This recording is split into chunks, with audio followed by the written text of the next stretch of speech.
اعوذ باللہ من الشیطان اللعین الرجیم بسم اللہ الرحمن الرحیم الحمد للہ وکفی وسلام علی عبادہ الذین اصطفی. درود بھیجیے محمد و آل محمد.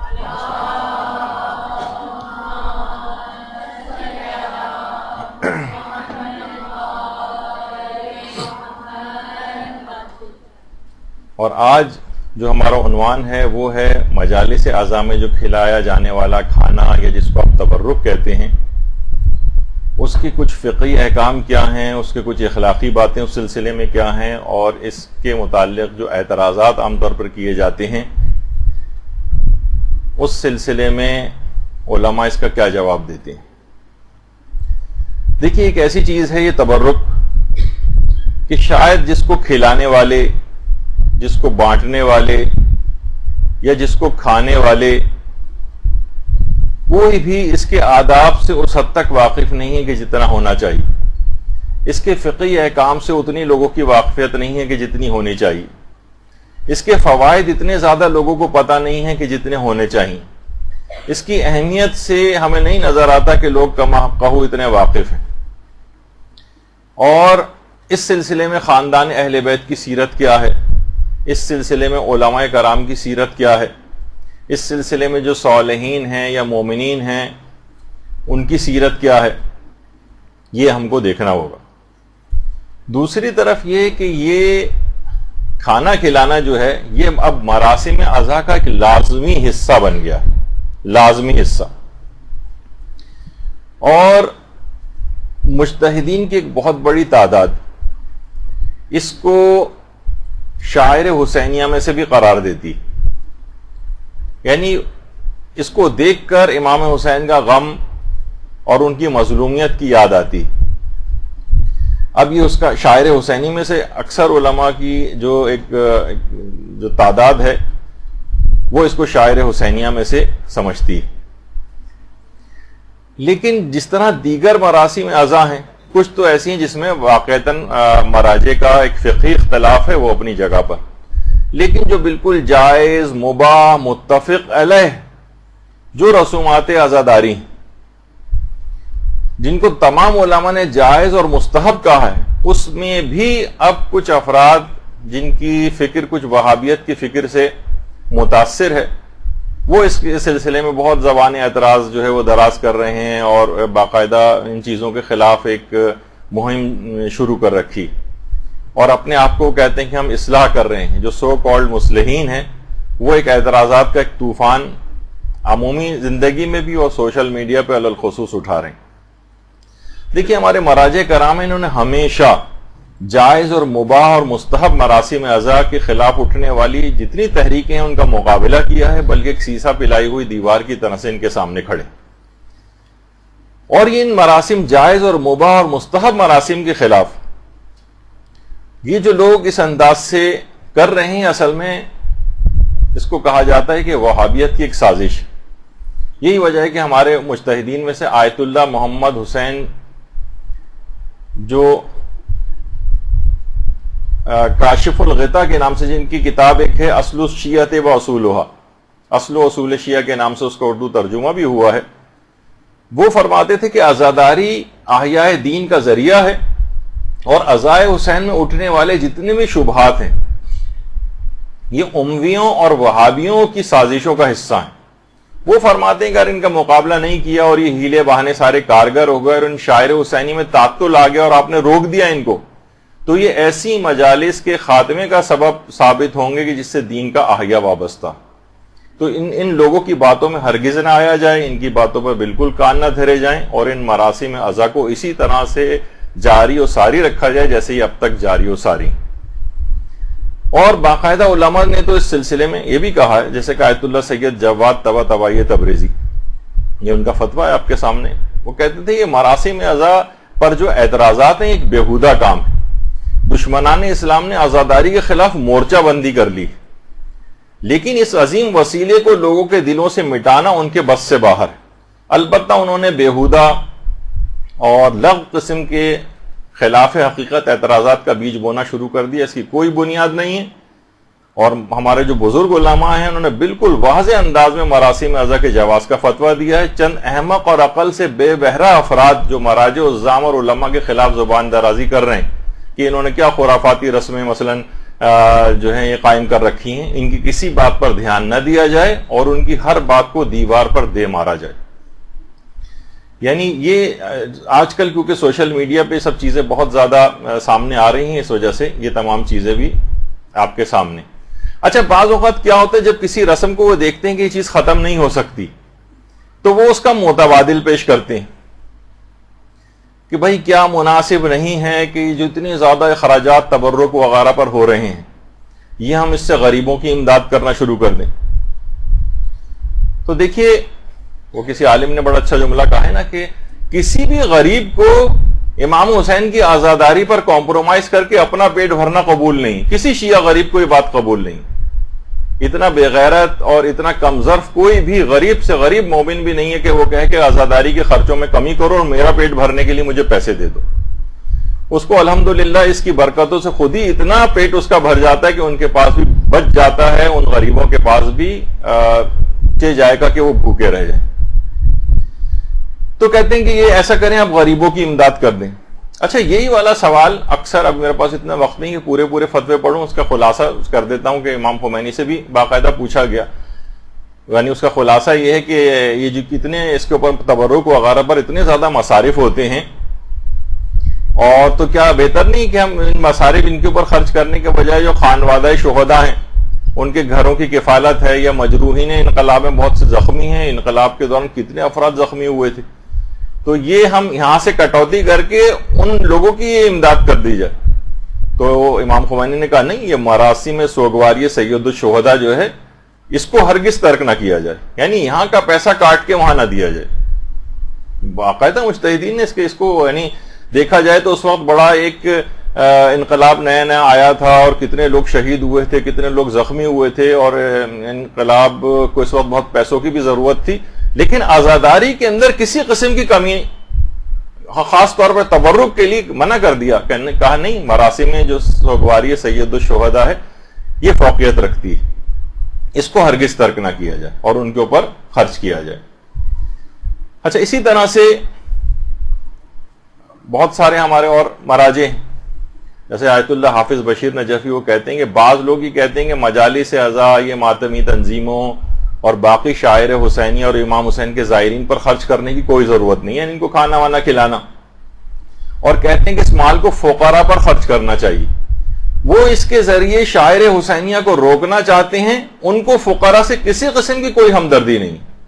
یہ چاہتے ہیں کہ بس یہ چیز کسی طرح سے رک جائے, تو یہ آوازیں بلند کی جاتی ہیں کہ متبادل کے طور پر یہ چیز رائج کر دی جائے کہ تبرک وغیرہ پہ پیسہ خرچ نہ ہو بلکہ غریبوں کی امداد کر دی جائے.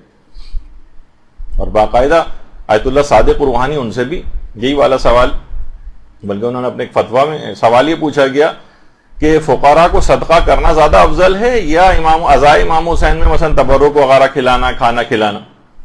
تو انہوں نے کہا کہ اسلام کی جو بقا ہے یہ انقلاب حسینی کی وجہ سے, اور انقلاب حسینی کی جو بقا ہے یہ شاعر حسینیہ کے احیاء کی وجہ سے. تو شاعر حسینیہ جس کے اندر تبرک وغیرہ بھی آیا ہے, افضل من جمیع الاعمال المستحبہ, یہ تمام مستحب اعمال سے افضلیت رکھتا. تو آپ نے دیکھا کہ مجتہدین اس کے اوپر بالکل کمپرومائز کرنے کو تیار نہیں ہیں, اور تبرک کھلانا, اس میں کھانا کھلانا, یہ بہت ہی زیادہ پسندیدہ ہے. اچھا دیکھیے, اس کو یہ تبرک جو ہے ہم بانٹتے کیوں ہیں؟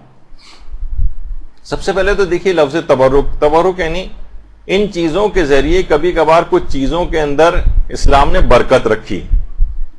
برکت انشاءاللہ یہ ہماری اگلی ایک نشست اور بھی ہماری ہوگی کچھ اور فقہی احکام کے اوپر تبرک سے ہٹ کر, لیکن وہاں پر یہ چیز آئے گی کہ تبرک کس کو کہتے ہیں, تبرک میں اور توسل میں کیا فرق ہوتا ہے. دیکھیے امام حسین علیہ السلام سے مربوط, درود بھیجیے محمد علیہ محمد,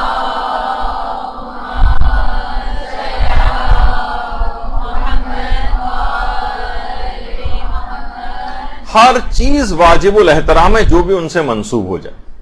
یہی وجہ ہے کہ ہمارے علماء میں آیت اللہ حسین برجردی وہ فرماتے تھے کہ امام حسین اتنے بلند مقام پر فائز ہیں اور اتنے واجب الاحترام ہیں کہ ان سے منسوب ہر چیز کا احترام لازم، ہر چیز کا احترام.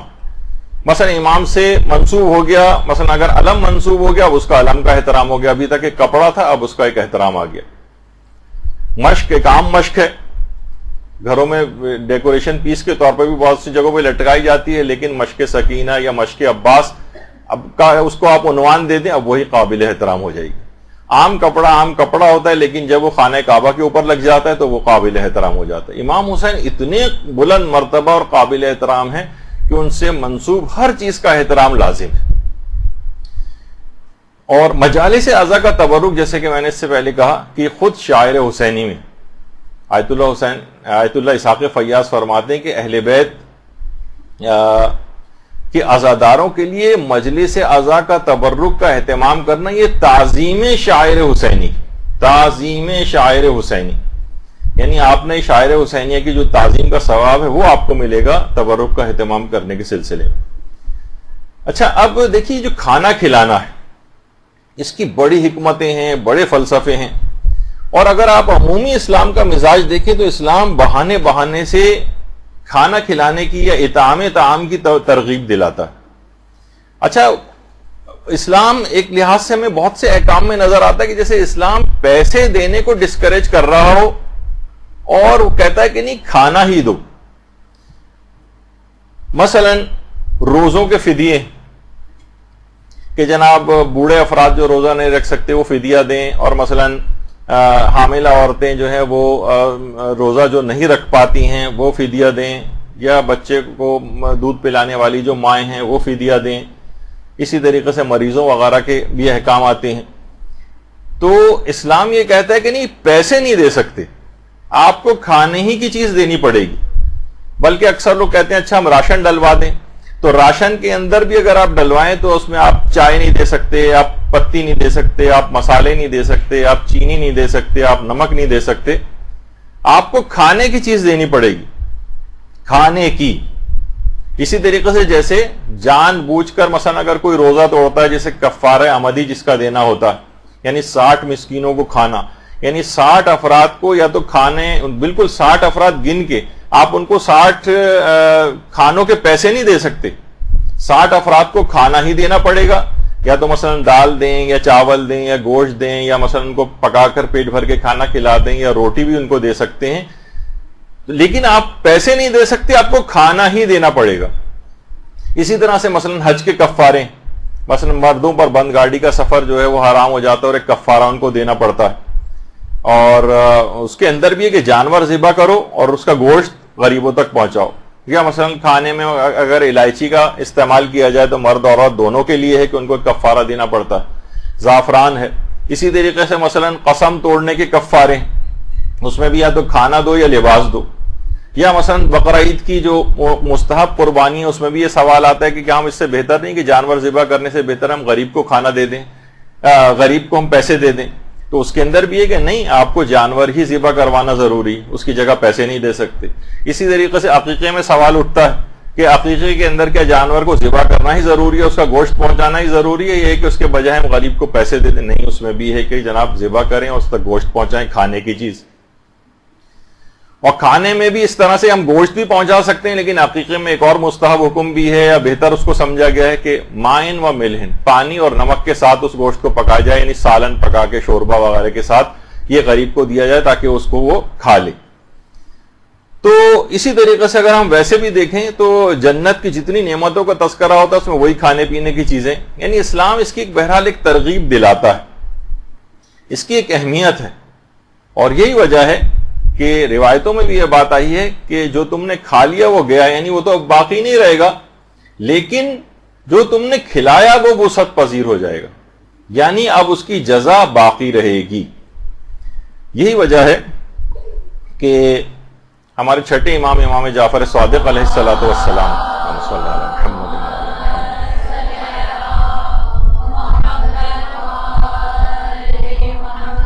کتنی تاکید سے یہ بات کہی گئی ہے کہ اگر کوئی مومن تمہارے گھر آئے، یا عام طور پر جیسے کہ یہاں سے زائرین بھی جاتے ہیں اربعین وغیرہ پہ، تو وہ لوگ آپ کو ایک لحاظ سے مہمانی تصور کرتے ہیں، تو بہرحال امام نے فرمایا اگر کوئی مومن تمہارے گھر آئے تو اس کو کھانے کو پوچھو. اچھا وہ کھانے پر اگر تیار نہ ہو تو اس کو پانی کے لیے پوچھو. وہ بھی اگر قبول نہ کرے تو اس کے ہاتھ پانی یا کسی خوشبودار چیز سے دھلا دو. اچھا دیکھیے ہمارے تو یہاں تو احادیث پہ اس طرح سے عمل بھی نہیں ہوتا. مجھے یاد ہے کہ آج سے شاید 10-12 سال پہلے میں ایک مرتبہ ایران گیا تھا. تو جب گیا تو وہاں پر جو ہمارے قوم میں دوست ہیں وہ ان کو ابا ایک سلوانی تھی کسی درزی کے پاس. تو ایک تو دیکھیے ہمارے یہاں کے درزی ہوتے ہیں جو آپ کے دماغ میں، آپ خواتین تو زیادہ بہتر جانتی ہیں ان کو، لیکن وہ اتنا متقی و پرہیزگار کہا جاتا ہے کہ وہ مجتہدین اور مراجع تک اس سے آبائیں سلوانے کے لیے آتے ہیں، یعنی اسی سے سلواتے ہیں. تو اس نے کھانے کو پوچھا، ظاہر ہے کہ تکلفات بھی ہوتے ہیں، منع کیا. پانی کو اس نے پوچھا، چائے کو پوچھا، سب کو منع کیا. تو جلدی جلدی بھاگا بھاگا اندر گیا اور ایک بوتل کے اندر عرق گلاب رکھا ہوا تھا وہ لے کر آیا اور کہا کہ کم سے کم اس سے ہاتھ ضرور آپ دھو لیں، کیونکہ یہ امام کی حدیث ہے کہ کم سے کم اگر کوئی اس پر تیار نہ ہو تو اس کے خوشبودار کسی پانی سے اس کے ہاتھ دھلائے جائیں.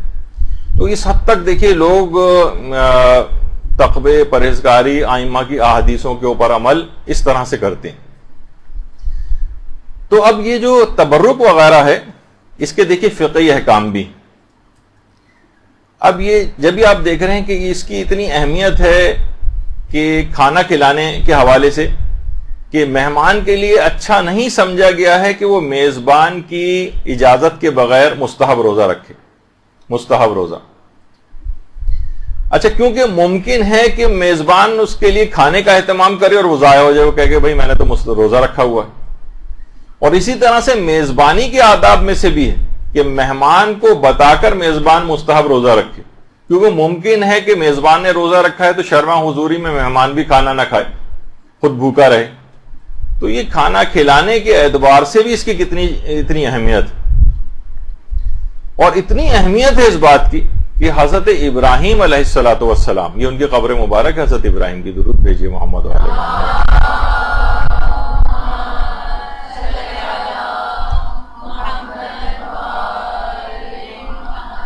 کہ باقاعدہ تفسیر نور الثقلین میں پیغمبر اکرم ختمی مرتبہ صلی اللہ علیہ وآلہ وسلم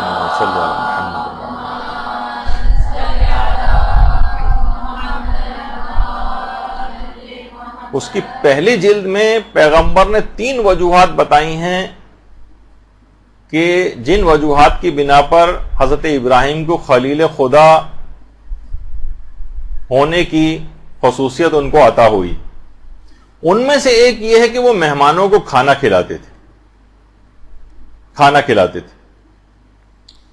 تو اب آپ دیکھیں کہ بہرحال یہ جتنے بھی مجلس اعضاء کے اندر آئے ہوئے جو افراد ہوتے ہیں یہ بھی مہمان ہوتے ہیں.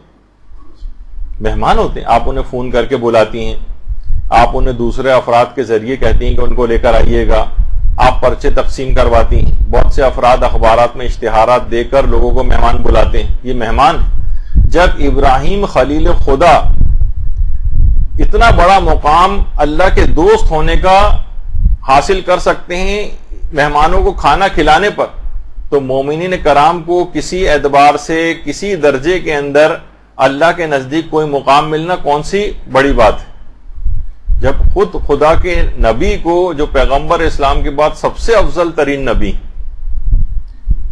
ان کو اتنا بڑا مقام، خلت کا عہدہ جو ہے یا منصب عطا ہو سکتا ہے، تو کسی مقام پر بہت چھوٹے لیول پر ہی کیوں نہ صحیح کوئی نہ کوئی مقام خدا کی نگاہ میں ایک مومن کو کیوں حاصل نہیں ہوگا اگر وہ ان آئے ہوئے مہمان عزاداروں کو کھانا کھلا دے. تو بہرحال البتہ دیکھیے اس پہ اعتراض عموماً وہی افراد کرتے ہیں جو ذرا فطرتاً کنجوس ٹائپ کے واقع ہوئے ہیں، کھانا کھلانے سے گھبراتے ہیں، یا یہ کہ کوئی سازشی ٹائپ کے ہی افراد ہوتے ہیں. بہرحال دیکھیے قرآن کے اندر باقاعدہ جہنمیوں کو جو اوصاف بتائے گئے اس میں یہی ہے کہ تقریباً 2-3 جگہوں پہ یا 4 جگہوں کے اوپر ہے کہ وہ مسکینوں کو کھانا نہیں کھلاتے. وَلَمْ نَكُ نُطْعِمُ الْمِسْكِينَ لم نکو من المصلین، ہم نماز گزاروں میں سے نہ تھے. جہنمی ان سے جب پوچھا جائے گا کہ تمہیں جہنم میں کون سی چیز لے کر آئی، وہ کہیں گے ایک تو ہم نماز گزاروں میں سے نہ تھے، اور ولم نکو نطعم المسکین، ہم مسکینوں کو کھانا نہیں کھلاتے تھے، یعنی وہی کھانا نہ کھلانا. وہ دیکھیے وہ اس لحاظ سے اس کی مذمت آئی ہے. یا جو سورہ معون میں ہے وَلَا يَحُضُّ عَلَىٰ طَعَامِ الْمِسْكِينِ، اس کے اندر بھی یہی بات ہے کہ مسکینوں کو کھانا نہ کھلانے کا. اچھا اب کیونکہ عزائے امام کے اندر تو غریب اور فقیر اور امیر سب آتے ہیں، تو ان سب کو کھانا کھلانے کی ایک الگ مشروعیت ہے. اور دیکھا جائے تو سب در حسین کے فقیر ہی ہیں، چاہے وہ امیر ہی کیوں نہ ہو، در حسین کا فقیر بن کے یہاں پر آتا ہے. تو اس لحاظ سے یہ فقیر اور مسکین در امام حسین پہ آپ کو جو نظر آ رہا ہے، ان کو کھانا کھلائیے. اور یہ مجلس عزا کا تبرک یہ امام حسین سے منسوب ہو کر اس قدر فوائد رکھتا ہے، اس قدر شفا رکھتا ہے، اس قدر سیرت علماء اور صالحین میں اس کے واقعات ملتے ہیں کہ باقاعدہ سننے میں آتا ہے کہ ایک عالم دین تھے کہ جو اگر کہیں رستے میں جا رہے ہوتے تھے اور 10 سبیلیں بھی آتی تھیں تو ہر سبیل سے ایک ایک گھونٹ ضرور پیتے تھے.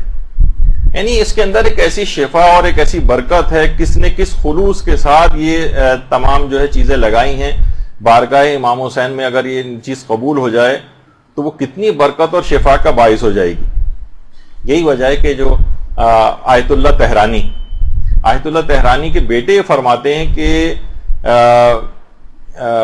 کہ مجلس عزا کے تبرک کے سلسلے میں ہمارے والد فرماتے تھے کہ اس قدر برکات ہیں، اس قدر مکاشفات ہوئے ہیں اور اس قدر مشاہدات ہوئے ہیں کہ خود ہمارے والد جو ہیں وہ روز عاشور تک لوگوں کو کھانا کھلانے سے منع نہیں کرتے تھے.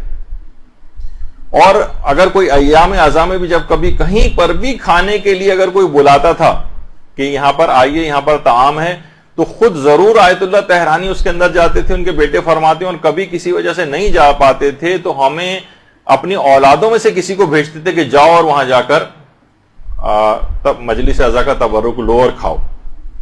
اور خود عاشور پہ جب گھر پہ ہوتے تو خود فاقہ کرتے تھے، لیکن یہ کہ بہرحال اگر لوگوں کو کھانا وغیرہ بھجوانے کا انتظام ہوتا تھا. اور یہی وجہ ہے کہ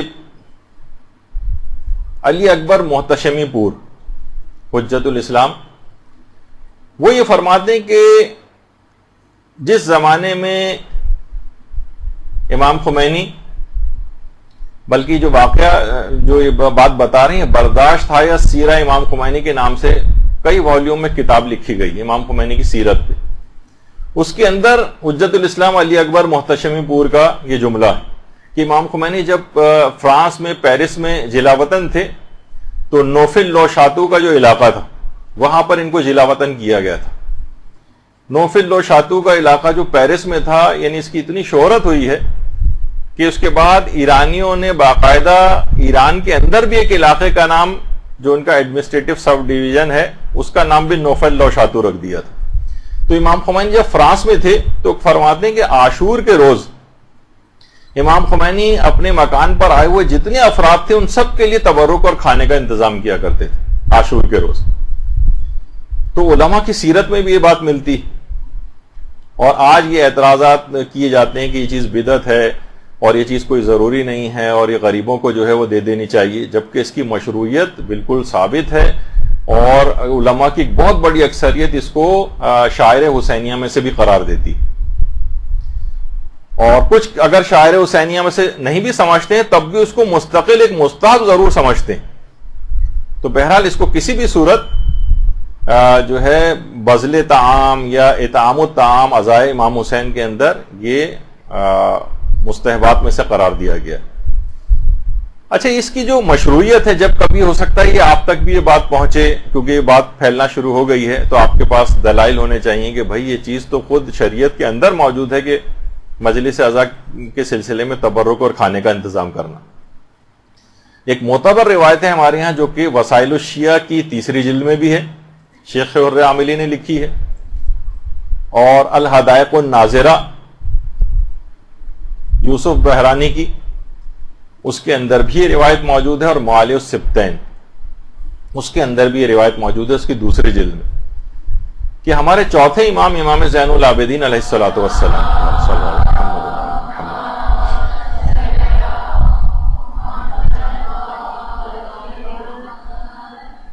کہ مجالس عزا اور عزائے امام حسین اور ماتم امام حسین کے لیے جو عورتیں جمع ہوتی تھیں ان کے لیے امام خود کھانے کا اہتمام فرماتے تھے اور کھانا ان کے لیے بھجواتے تھے. اچھا صرف کھانے ہی کے حوالے سے نہیں، جو روایت ہے ابھی تو ہم اس کے اوپر ڈسکس کریں گے. اچھا اطعام طعام کا تو بار بار تذکرہ آ رہا ہے، اسی کے اندر پانی پلانے کی جو مشروعیت ہے، جو سبیلیں آپ کو نظر آتی اس کی بھی خود الگ سے، یعنی خود جو ہماری کامل الزیارت ہے ابن قولویہ کی، اس کے اندر بھی یہ والی حدیث آئی ہے کہ جو بھی روز عاشور قبر امام حسین کے قریب لوگوں کو پانی پلاتا ہے وہ بالکل اسی طرح سے ہے کہ جیسے عاشور کے روز لشکر امام حسین کے ہمرکاب ہو کر لشکر حسینی کو پانی پلائے. درود بھیجیے محمد و آل محمد صلی اللہ علیہ وسلم.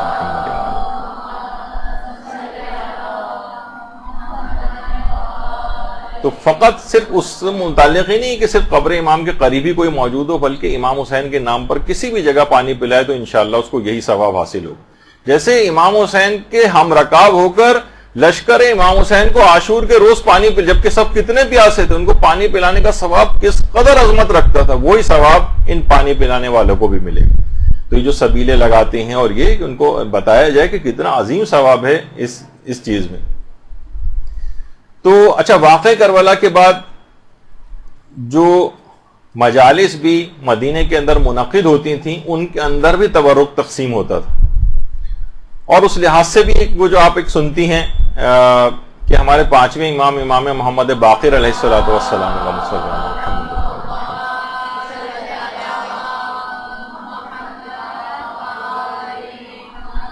نے وصیت کی تھی باقاعدہ کہ 10 سال تک مینا میں، میدان مینا کے اندر 10 سال تک مجلس عزا منعقد کی جائے، اور اس کے لیے باقاعدہ امام نے 800 درہم مختص کیے تھے، اور 10 سال تک کی مجالس عزا برپا کرنے کے اوپر جو اتنے اخراجات ہوتے ہیں، اس زمانے میں ذاکرین وغیرہ کو اس طرح سے پیسے وغیرہ دینے کا اس قدر ویسا رواج نہیں تھا. تو لیکن اس کا مطلب یہ ہے کہ جو بھی انہوں نے وصیت کی تھی اور پیسہ اس کام کے لیے مختص کیا تھا، تو یہ تمام اخراجات اس کے اندر شامل ہوتے ہیں، جس میں ان کو کچھ کھلانا، کچھ دینا، یا جو بھی ارینجمنٹ اس کے ہوتے ہوں گے، امام نے باقاعدہ وصیت کی تھی.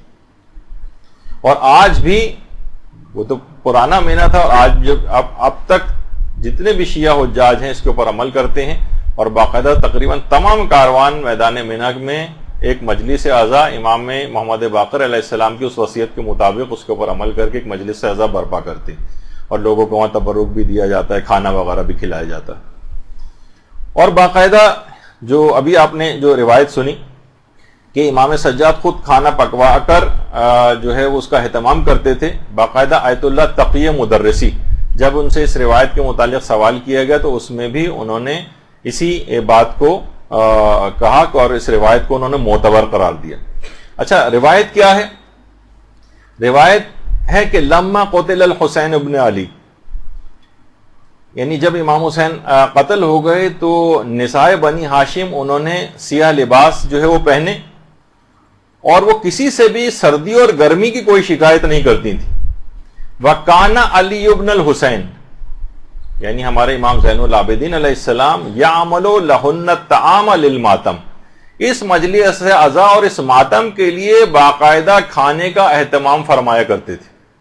یعنی خود چوتھے امام کی سیرت میں سے ہے یہ کھانا بھجوانا، یعنی وہ فاطمیات اور وہ خاندان اہل بیت کی عورتیں جو مجلس و ماتم برپا کیا کرتی تھیں، چوتھے امام باقاعدہ ان کے لیے کھانے کا اہتمام فرمایا کرتے تھے. اس لحاظ سے یہ معتبر روایت کے مطابق یہ سیرت امام سجاد بھی، محاسن برقی وغیرہ کے اندر بھی اس روایت کو لکھا گیا.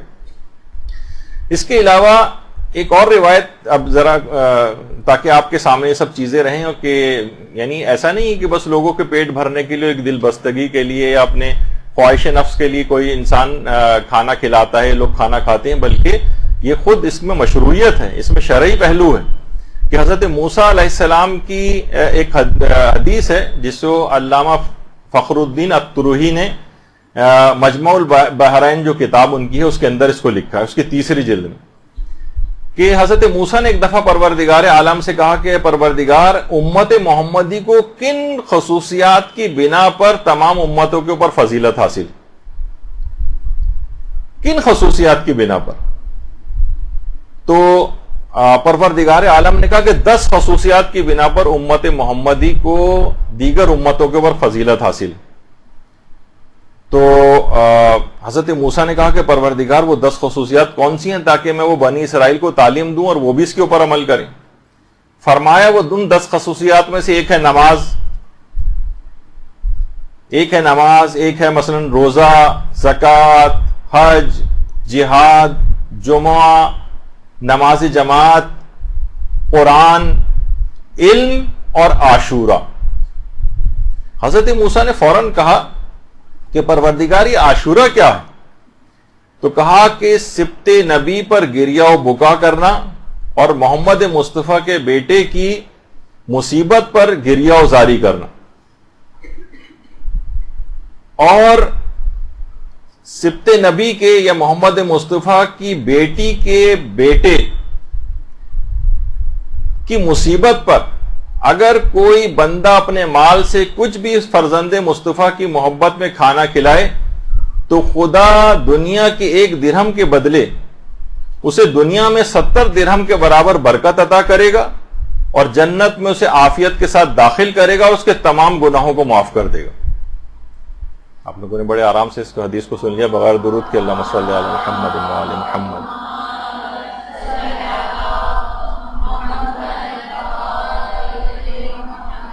یعنی 1 درہم جو اس تبرک کے اوپر خرچ ہو رہا ہے، پروردگار ایسی برکت اس کے اندر عطا کرتا ہے کہ 70 درہموں کے برابر اس کو برکت عطا ہوتی ہے، عافیت کے ساتھ جنت میں داخل کرے گا. ایک تو ہوتا ہے جنت میں بالآخر جانا عذاب بھگت کر، اور ایک ہے عافیت کے ساتھ براہ راست چلے جانا.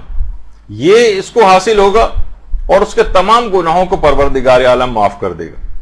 یہ باقاعدہ فخر الدین الترہی نے مجموع البحرین میں جو کتاب لکھی ہے، علماء نے اس روایت کو بھی معتبر قرار دیا ہے، اور وہ 10 خصوصیات اس کے اندر امام حسین کی مصیبت پر ان کے عزا کے اندر کھانا کھلانا بھی شامل ہے. اچھا اب دیکھیے خاندان اہل بیت کی، اچھا یہ مستدرک الوسائل کے اندر بھی اس روایت کو لکھا گیا ہے. اچھا اب دعوت ذو العشیرہ جو آپ سنتی ہیں، جب قرآن کا یہ حکم آیا تھا کہ وانذر عشیرتک الاقربین، تو پیغمبر نے پھر ایک کھانے کی دعوت کی تھی، اور پیغمبر اسلام نے اس کھانے کی دعوت میں 40 لوگوں کو بلایا تھا، اور اس میں کھانا کھانے کا انتظام حضرت امیر المومنین علیہ الصلوۃ والسلام کے ذمے تھا.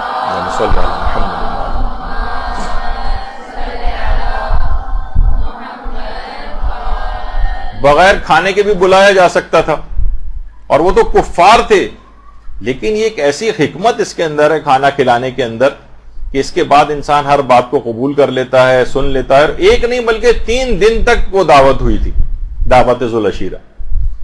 تو بہرحال ان روایات سے بھی اس کی مشروعیت جو ہے وہ ثابت ہوتی ہے. خاندان اہل بیت کی سیرت کے اندر بھی یہ چیز ہے کہ مدینے کے اندر اس کے بعد جتنی بھی مجالس عزا اس طرح سے منعقد ہوتی تھیں اس کے اندر کھانوں کے اہتمام ہوا کرتے تھے.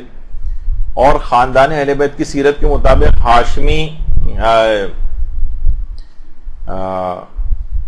ہاشم معروف الحسینی، انہوں نے باقاعدہ ایک کتاب لکھی ہے من وحی الثورۃ الحسینیہ. اس کے اندر یہ والی بات لکھی ہے کہ کان الفاطمیون فی یوم عاشورہ ینحرون الابل والبقر، یعنی جو فاطمیون، یہ جو خاندان اہل بیت کے جو افراد تھے، یہ عاشورے کے روز اونٹوں کو نہر کرتے تھے اور گائے وغیرہ کو ذبح کر کے اس کا کھانا لوگوں کو کھلاتے تھے، لإطعام الناس، تاکہ لوگوں کو کھانا کھلایا جائے. یعنی خاندان اہل بیت کی سیرت کے اندر بھی یہ والی چیز ہم کو ملتی.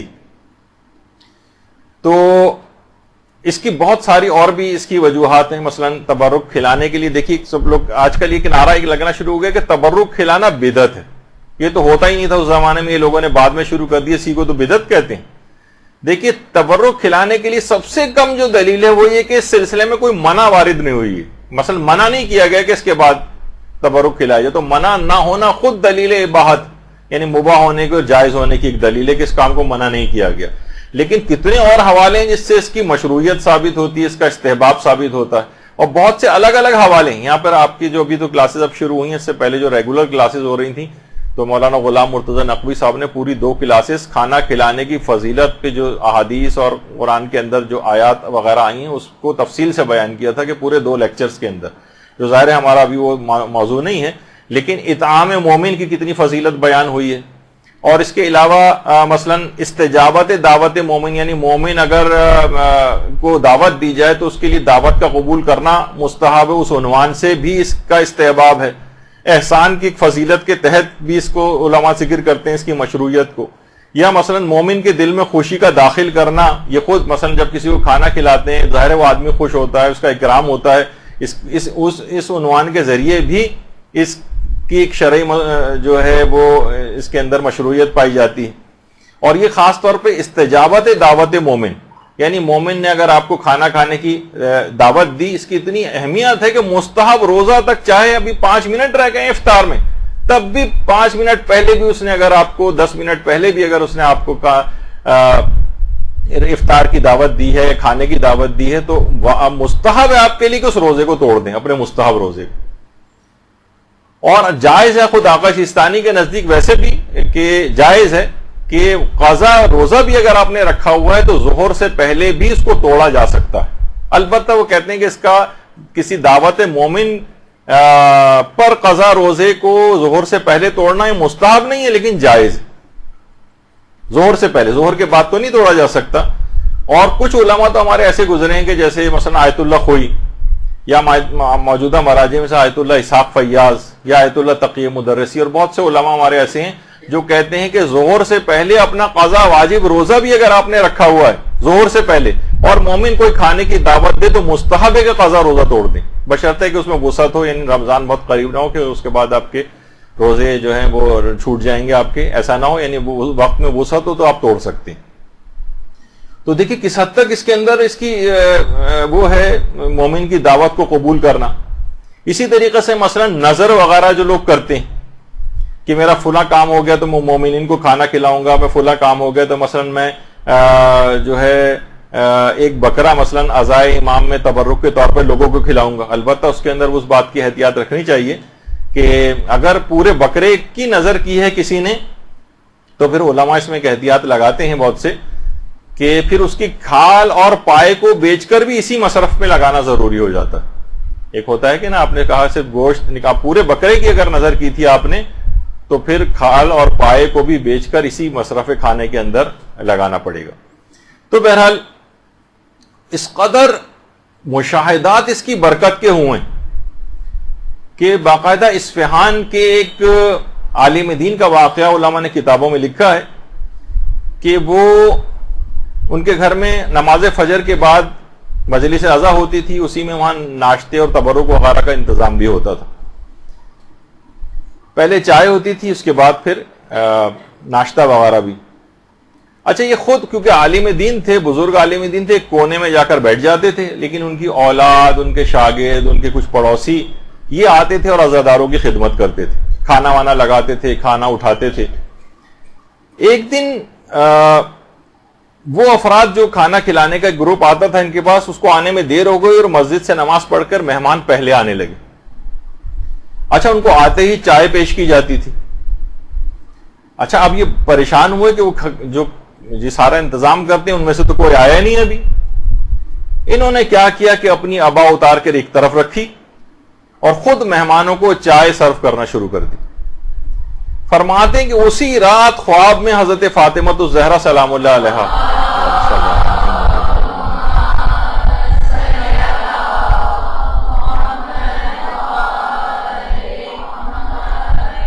خواب میں آتی ہیں اور فرماتی ہیں کہ پہلے تم ایک جگہ بیٹھ کر لوگوں کو خوش آمدید کہتے تھے، لیکن ہمارے نوکر تم آج بنے ہو.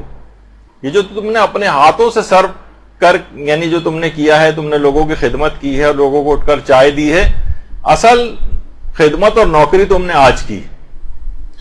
تو یہ بہت اہم ہے، یعنی انسان اس کے اندر خود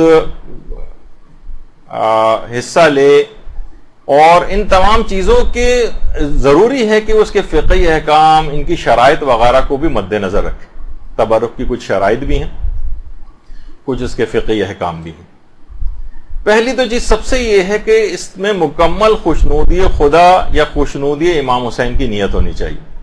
اس میں کوئی فرق نہیں ہے. خوشنودی امام حسین، لوگ کہتے ہیں مولا کی ہم خوشنودی کے لیے کر رہے ہیں، اس میں خود مبادرت یہی ہوتی ہے کہ وہ اللہ کی خوشنودی کے لیے کام ہوتا. تو اپنی نیت کو انسان کو چاہیے کہ خالص رکھے، اپنی نیت کو بالکل خالص رکھے اور مکمل اخلاص کے ساتھ تبرک کھلائے۔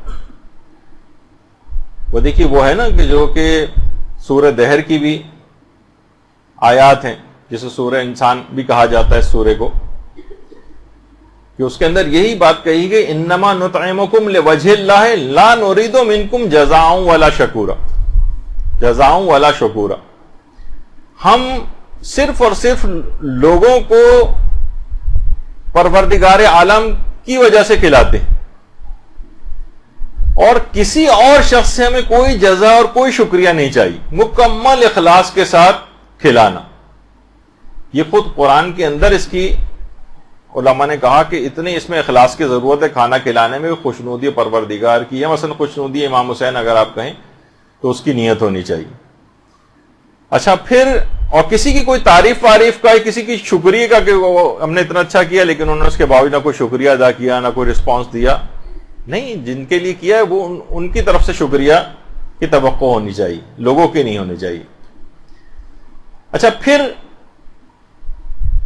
بہترین چیز جو آپ کو پسندیدہ وہ آپ تبرک کے طور پر دیں۔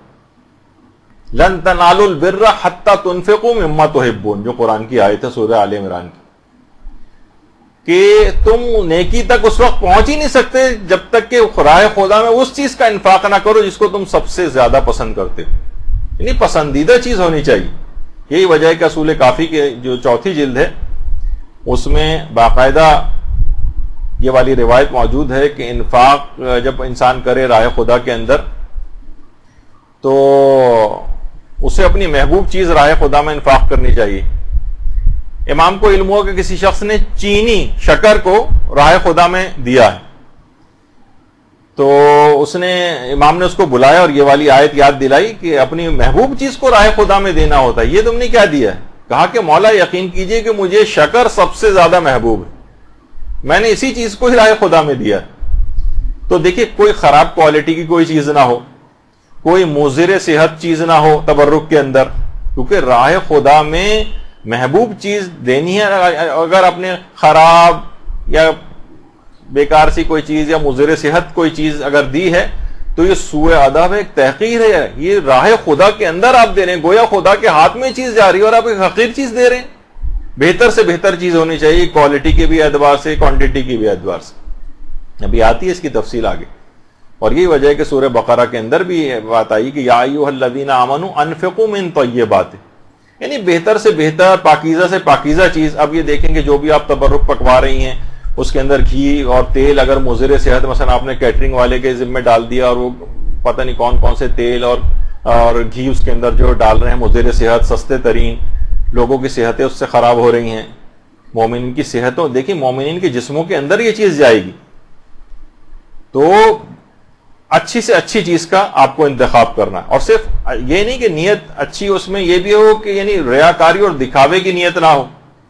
مثلا اتنی زیادہ دیگیں فلاں صاحب جو ہے کرتے ہیں، 100 دیگیں پکواتے ہیں، ایک شہرت ان کی اس لحاظ سے ہو جاتی۔ یا مثلا نہیں کہ بہت سے لوگ آج کل آپ کو پتہ ہے کہ جیسے سیاسی حلیم ہونا شروع ہو گئے، یعنی اس میں لوگ اپنے کانٹیکٹس بناتے ہیں، اس میں صاحبان ثروت اور آفیشلس کو بلاتے ہیں، جس کو سیاسی حلیم کا نام دیا جاتا ہے۔ اب تصویر میں دینے کے معنی یہ نہیں ہے کہ آپ ان لوگوں کو ہی سمجھیں، یعنی اس طرح کی ایک چیز ہوتی ہے کہ اس میں یعنی خوشنودی امام حسین یا خوشنودی خدا کی نیت پیچھے چلی جاتی ہے۔ ہم کسی کی نیتوں پہ ویسے شک نہیں کر سکتے کہ ہر ایک پہ یہ حکم لگائیں، لیکن بہرحال انسان کو جو خود یہ کر رہا ہو وہ اپنی نیت کو پاک و پاکیزہ رکھے، کہ کوئی سیاسی مقصد اور یہ نہ ہو، نیت خالص ہونی چاہیے۔ اور اگر نیت خالص ہو تو اہل بیت خود مدد کے لیے آتے ہیں، اس تبرک کے اہتمام تک کی مدد ان کی طرف سے ہو جاتی۔ آقا سید علی شہرودی یہ فرماتے ہیں، یہ خاندان ایک شہرودی جو ہے جس میں علماء اور مراجع کی بڑی تعداد جو ہے وہ گزری ہے، اسی خاندان کے تھے آیت اللہ آقا سید علی شہرودی۔ یہ فرماتے ہیں کہ اس زمانے میں نجف میں مدرسہ بزرگ آخوند خراسانی، آخوند خراسانی ہمارے بہت ہی بڑے علماء کے اندر گزرے ہیں، آج بھی ان کی کتنی کتابیں حوزہ علمیہ کے اندر پڑھائی جاتی ہیں، اجتہاد تک کوئی پہنچ نہیں سکتا جب تک کہ ان کی کتابوں کا مطالعہ نہ کر لے۔ تو ان کا ایک مدرسہ تھا وہاں پر، آخوند خراسانی کا جو مدرسہ تھا، وہاں کے ایک خادم کا انتقال ہو گیا. آقا سید علی شاہرودی فرماتے ہیں کہ 7 محرم کی شب تھی. عموماً عراق کے اندر 7 محرم کی جو شب ہوتی ہے، اس میں مصائب حضرت عباس پڑھے جاتے ہیں. حضرت عباس علمدار علیہ الصلوۃ والسلام سے منسوب یہ شب ہے. صلی اللہ علیہ محمد.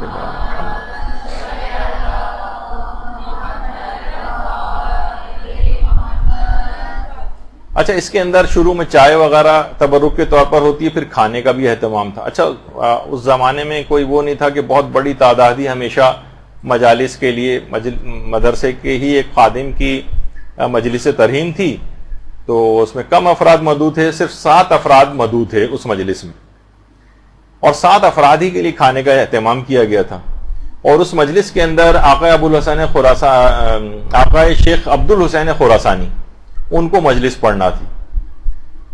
اچھا، اب ہوا یہ، سید علی شاہرودی فرماتے ہیں کہ اس رات اس جو مجلس ترہیم تھی، کیونکہ خادم کی تھی مدرسے کے، تو آیت اللہ سید محمود شاہرودی، جن کی تصویر آپ کے سامنے، آیت اللہ سید محمود شاہرودی، ان کو پتہ چلا کہ خادم مدرسہ کی مجلس ترہیم ہے. یہ خود ایک لحاظ سے بن بلائے اس محفل میں آ گئے، اور ان کے ساتھ ہی ان کے بھائی آیت اللہ سید محمد حسینی شاہرودی بھی ان کے ساتھ آ گئے، 2 مجتہدین.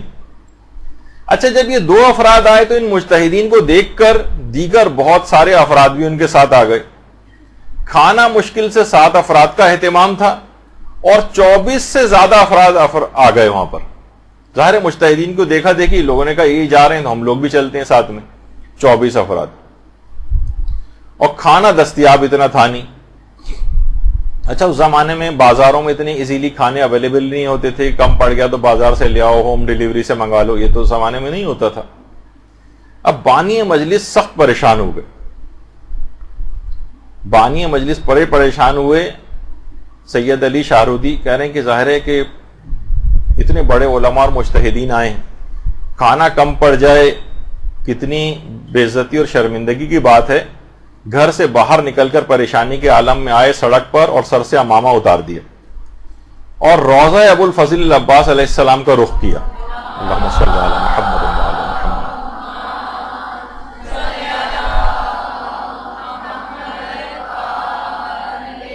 کہا کہ اے ابو الفضل العباس، آپ کی نسبت یہ مجلس ہے، آپ میری آبرو بچا لیں. آپ کے خادم کی مجلس ترہیم، کھانا بہت کم ہے. فرماتے ہیں کہ جیسے ہی میں نے حضرت عباس سے توسل کیا، اچانک سے میری دل کی حالت ہی بدل گئی، اور ایک اطمینان آ گیا میرے دل میں. میں اندر آیا اور گھر والوں سے کہا کہ کھانا برتنوں میں نکالو، خدا کریم ہے. اب کہہ رہے کھانا برتنوں میں نکال کر حاضرین مجلس کی طرف کھانا بھیجا، لیکن یہ خود سید علی شاہرودی وہاں نہیں گئے، بس کھانا بھیج دیا. اور اس کے بعد یہ تھا کہ جب کھانے کی کچھ کمی ہوگی تو دوبارہ آواز آئے گی کہ مزید کھانا چاہیے. کہہ رہے بھی انتظار کرتے رہے یہاں تک کہ آواز آئی سید علی شاہرودی بس کیجئے، سب کھانا کھا چکے ہیں، مزید بھیجنے کی ضرورت نہیں. اب اللہم صلی علی محمد و علی محمد.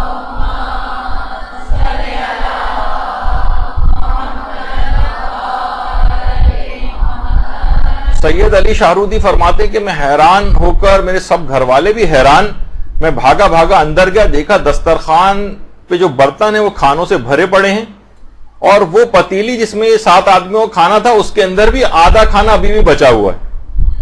اور اتنا کہہ رہے ہیں اتنا کھانا بچ گیا کہ بعد میں لوگ اپنے ساتھ باندھ کے بھی لے کے گئے وہ 24 افراد. اور کتنے ہی افراد تھے جو بطور شفا تبرک کے طور پر اس کھانے کو ساتھ لے کے گئے. آقا سید علی شاہرودی فرماتے ہیں میں قسم کھا کے، حضرت ابو الفضل العباس کی قسم کھا کے کہتا ہوں کہ اتنا کھانا بچ گیا کہ اگلے دن ہم نے پڑوسیوں میں اس کھانے کو تقسیم کیا، اور 3 دن تک خود بھی اس کھانے کو کھایا. اور فرماتے ہیں اس واقعے کی اس کے بعد اس قدر شہرت ہوئی کہ ہر سال اس کے بعد بن بلائے اتنے ہمارے گھر پہ عزادار جو ہے وہ آنے لگے اس مجلس میں شرکت کے لیے کہ اس کے بعد ہم 400 کلو گرام چاول اور گائے کا گوشت ہم پکوا کر اور مجلس اعظم میں تبرک کے طور پر تقسیم کرنے لگے، اور کہنے لگے یہ نجف میں ہوتا تھا. اور اس کے بعد یہی سلسلہ اب ہم نے شاہرود کے اندر بھی یہ سلسلہ شروع ہو گیا ہے. یعنی اگر نیت خالص ہو تو اس مجلس عزا کے تبرک کے سلسلے میں اہل بیت کی طرف سے خود بھی الگ سے مدد آتی. اگر اس کے اندر کوئی مشروعیت نہ ہوتی، خلاف شرع ہوتا یا عمل پسندیدہ نہ ہوتا، تو کبھی اس قسم کے واقعات کریں. اس قدر واقعات اس سلسلے میں، اس قدر مشاہدات ہیں، اس قدر مکاشفات ہیں، کچھ آگے چل کے میں پیش بھی کرنے والا ہوں کہ واقعاً حیرانگی ہوتی ہے کہ کس قدر بابرکت شاعر حسینی. باقاعدہ اس جو واقعہ ابھی آپ نے سنا سید علی شاہرودی کا، یہ چہرہ درخشاں قمر بنی ہاشم ابو الفضل العباس علی ربانی خلخالی کی جو کتاب ہے، اور شاید سننے میں آ رہا ہے کہ شاید اس کا اردو ترجمہ بھی ہو گیا، اس تک کے اندر یہ واقعہ موجود ہے. تو بہرحال کیا ہے کہ نیت خالص ہونی چاہیے. تو ابھی ہم مسائل فقہ میں یہی چیز بیان کر رہے تھے کہ نیت بالکل خالص ہو، کوئی دنیاوی نیت نہ ہو، اور کوشش کیا یقیناً اس بات کو یقینی بنانا چاہیے کہ مال حلال سے تبرک ہونا چاہیے، مال حرام سے تبرک نہیں ہونا چاہیے. جو ہمارے گزرے ہیں عالم شیخ محمد حسین آل کاشف الغطا، یہ فرماتے تھے جملہ واقعتاً یہ بہت اہم ہے جملہ ان کا، کہ واجبات و حرام میں فاعل اور زمان و مکان کے اعتبار سے شدت ہوتی.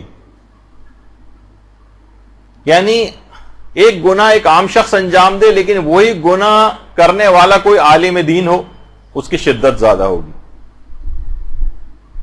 اور زمان میں کے اعتبار سے شدت آ جاتی. عام دنوں میں آپ کوئی گناہ کریں اور رمضان میں وہی گناہ کریں، شدت ہوگی. عام رات میں کوئی گناہ کریں اور معاذ اللہ شب قدر میں وہی گناہ کریں، شدت آ جائے گی.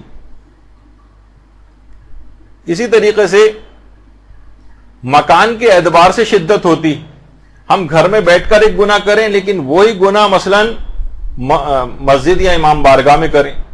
معاذ اللہ ثم معاذ اللہ وہی گناہ مثلا خانہ کعبہ کے صحن میں بیٹھ کر کریں. اکثر لوگ وہاں پہ کرتے ہیں، طواف لوگ کر رہے ہیں، تھک گئے، سب لوگ آپس میں بیٹھ گئے، ادھر ادھر کی باتیں شروع ہو گئی، تو خانہ کعبہ کے صحن میں بیٹھ کر غیبتیں ہونے لگتی. تو بہرحال شدت آ جائے گی، کیونکہ آپ نے جس جگہ آپ نے ایسا کیا ہے. اچھا بہت سے دیکھیے گناہ ایسے ہیں کہ وہ دوران نماز بھی انسان اس گناہ کے اندر مبتلا ہوتا ہے، جس کی ایک مثال علماء دیتے ہیں، مثلا مردوں کا داڑھی مونڈنا. ورنہ عام طور پہ دیکھیے جس وقت انسان نماز پڑھتا ہے اس وقت وہ غیبت نہیں کرتا، جھوٹ نہیں بولتا، کوئی اور حرام کام اس سے نہیں ہوتا. لیکن داڑھی مونڈا ہوا ہونا یہ خود ایک ایسا گناہ ہے جو دوران نماز ہو رہا ہوتا ہے.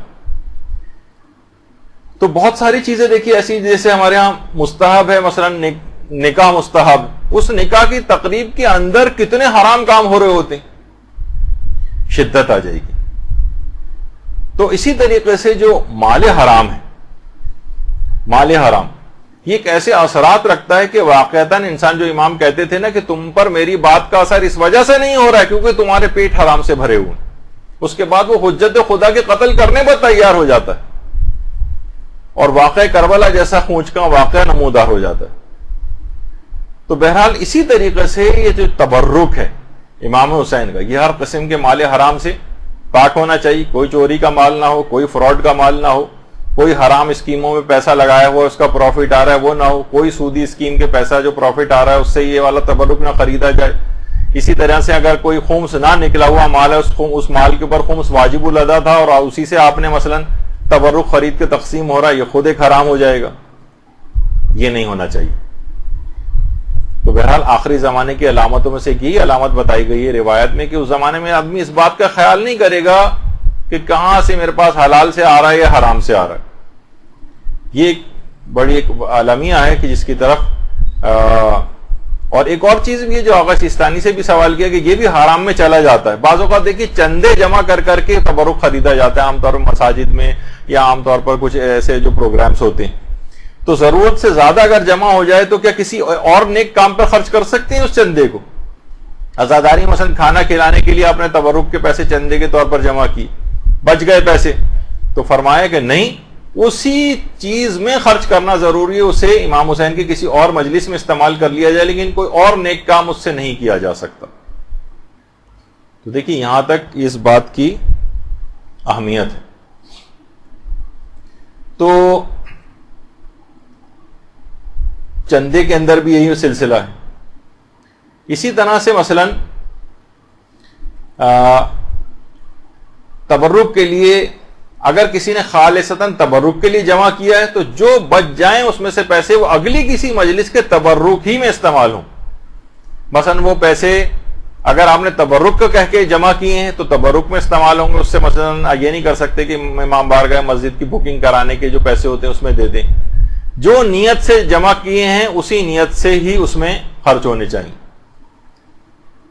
اور یہی جو بھی آیت اللہ شیخ جواد تبریزی جو تھے ان سے یہ سوال پوچھا گیا تھا اگر کوئی چیز سید الشہداء کے لیے وقف کی جائے تو اس کا مصرف کیا ہے؟ تو انہوں نے یہ فرمایا کہ اگر واقف نے اس بات کا تعین نہیں کیا تھا تو اسے عزاداری مجالس یا اطعام عزادارانی کے اندر خرچ کی جائے یا فقیر زائرین کی مدد کی جائے جو بیچارے اتنا مال نہیں رکھتے اور زیارت وغیرہ پہ جا رہے ہوتے ہیں, ان میں خرچ کیا جا سکتا ہے, لیکن اس کے علاوہ کسی اور مقصد کے لیے خرچ نہیں ہو سکتا. تو اچھا بعض سی جگہوں پہ سننے میں آیا کہ بعض اوقات جو اس طرح کے پروگرامز ہوتے ہیں اس میں جو رضاکار وغیرہ پیسے جمع کر لیتے ہیں تو اس کے بعد جب وہ پروگرام ہو جاتا ہے اور پیسے بچ جاتے ہیں تو کیا کرتی ہے انتظامیہ کے جو رضاکاروں میں وہ تقسیم کر دیتی ہے کہ بھائی یہ پیسے بچ گئے, آپ لوگوں نے ماشاءاللہ سے بہت کام کیا, یہ پیسے ہم آپ میں تقسیم کر رہے ہیں. یہ نہیں کر سکتے, حرام ہے, کیونکہ سب لوگوں نے جو چندہ دیا ہے اس کام کے لیے وہ انہوں نے دیا ہے اس مخصوص کام کے لیے, مثلا تبرک کے لیے یا مجلس اعضاء کے لیے, لوگوں میں تقسیم کرنے کے لیے نہیں دیا. تو جو لوگ اس طرح سے کرتے ہیں تو ان کے لیے پھر یہی ہے کہ اگر جب کسی سے چندہ مانگیں تو زیادہ بہتر یہی کہ پہلے سے ان سے اجازت لے لیں کہ بھائی جو پیسہ بچے گا ہم اس کو کسی بھی اچھے مصرف میں ہم پر آپ چھوڑ دیں, ہم کہاں خرچ کریں گے تو ہم وہاں پر اس کو خرچ کر دیں گے. دیکھیے یہ جب بھی کہا جاتا ہے کہ حلال اور پاکیزہ چیز, وَكُلُوا مِمَّا رَزَقَكُمُ اللَّهُ حَلَالًا طَيِّبًا, جو سورہ مائدہ کی آیت ہے اس کے اندر یہی کہ آپ کو حلال اور طیب کے اندر سے کھانا ہے. تو اس طرح کی جو چیزیں ہیں کہ جس کے اندر حرام مکس ہو جاتا ہے تو دیکھیے حرام مال سے اگر کوئی تبرک ہوگا تو اس کی روحانیت اور معنویت بالکل ختم ہو جائے گی, بلکہ اس سے آثار وضع ہوں گے. یعنی بعض اوقات دیکھیے گناہ نہیں ملتا ہے لیکن آثار وضع ہو سکتے ہیں, یعنی اس کے جو اثرات ہوتے ہیں. جیسے اگر آپ کو پتہ نہ چلے کہ جناب اس کھانے کے اندر مثلا کوئی نجاست ہے یا زہر ملا ہوا ہے تو اگرچہ گناہ گار نہیں ہوں گے کیونکہ ہمیں پتہ نہیں تھا, لیکن ممکن ہے کہ اس کے معنوی اثرات ہوں اس کے.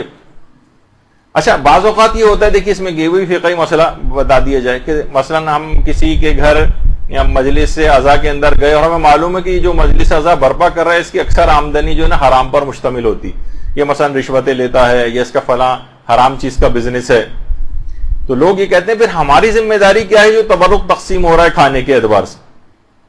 تو دیکھیے اگر کوئی شخص حرام بھی کماتا ہے تو آپ کو یہ پتہ نہیں ہوتا کہ یہ والا جو اس نے تبرک کا اہتمام کیا ہے یہ کس مال سے کیا, ہمیں 100% یہ بات پتہ نہیں ہوتی. تو حالت شک میں ویسے بھی اس کو کھانے کی اجازت جب تک یقین نہ ہو.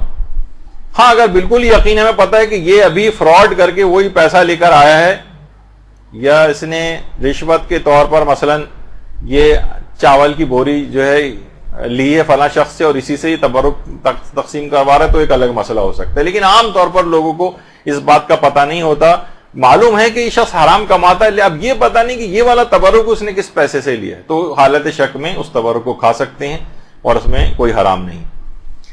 اچھا اب ایک اور بھی مسئلہ یہ ہے کہ اکثر افراد فقہی مسئلے میں یہ بھی آتا ہے ڈبل تبرک لیتے ہیں. ہاں اگر اس سے اجازت آپ لے لیں اور دوبارہ ریکویسٹ کر کے لے لیں اس میں تو کوئی حرج نہیں, ورنہ ڈبل تبرک لینا, دوبارہ لائن میں آ کر لگ جانا, تو اگر بانی مجلس کی اجازت سے اگر آپ لے رہے ہیں ڈبل تبرک تو اس کے اندر تو یقیناً کوئی حرج نہیں ہے, لیکن اس کو بتائے بغیر عام طور پر لے رہے ہیں اور عام طور پر اس کو ایک ذرا جو بانی مجلس ہوتا ہے تھوڑا سا وہ پریشان بھی ہوتا ہے کہیں تبرک کم نہ پڑ جائے, اور اس کو عموماً یہ چیز پسند نہیں آتی کہ لوگ ڈبل آ کر تبرک لیں. تو اگر شک ہے آپ کو کہ پتہ نہیں وہ تیار ہے یا تیار نہیں ہے تو اس سلسلے میں دوسری دفعہ بھی آ کر تبرک لینا یہ جائز نہیں ہوگا. تو اچھا یہی والا مسئلہ تقریباً پیش آتا ہے مساجد کے اندر بھی, اگرچہ وہ میں ویسے ابھی ڈبل کی بات آ گئی تو لوگ ڈبل سجدگاہیں رکھ لیتے ہیں. مساجد میں اکثر جہاں رش زیادہ ہوتا ہے وہاں پر اکثر کم پڑ جاتی ہیں سجدگاہیں, تو لوگ کبھی پتے لے رہے ہوتے ہیں, کبھی کاغذ پہ سجدہ کر رہے ہوتے ہیں, کبھی لکڑی کے اوپر کر رہے ہوتے ہیں.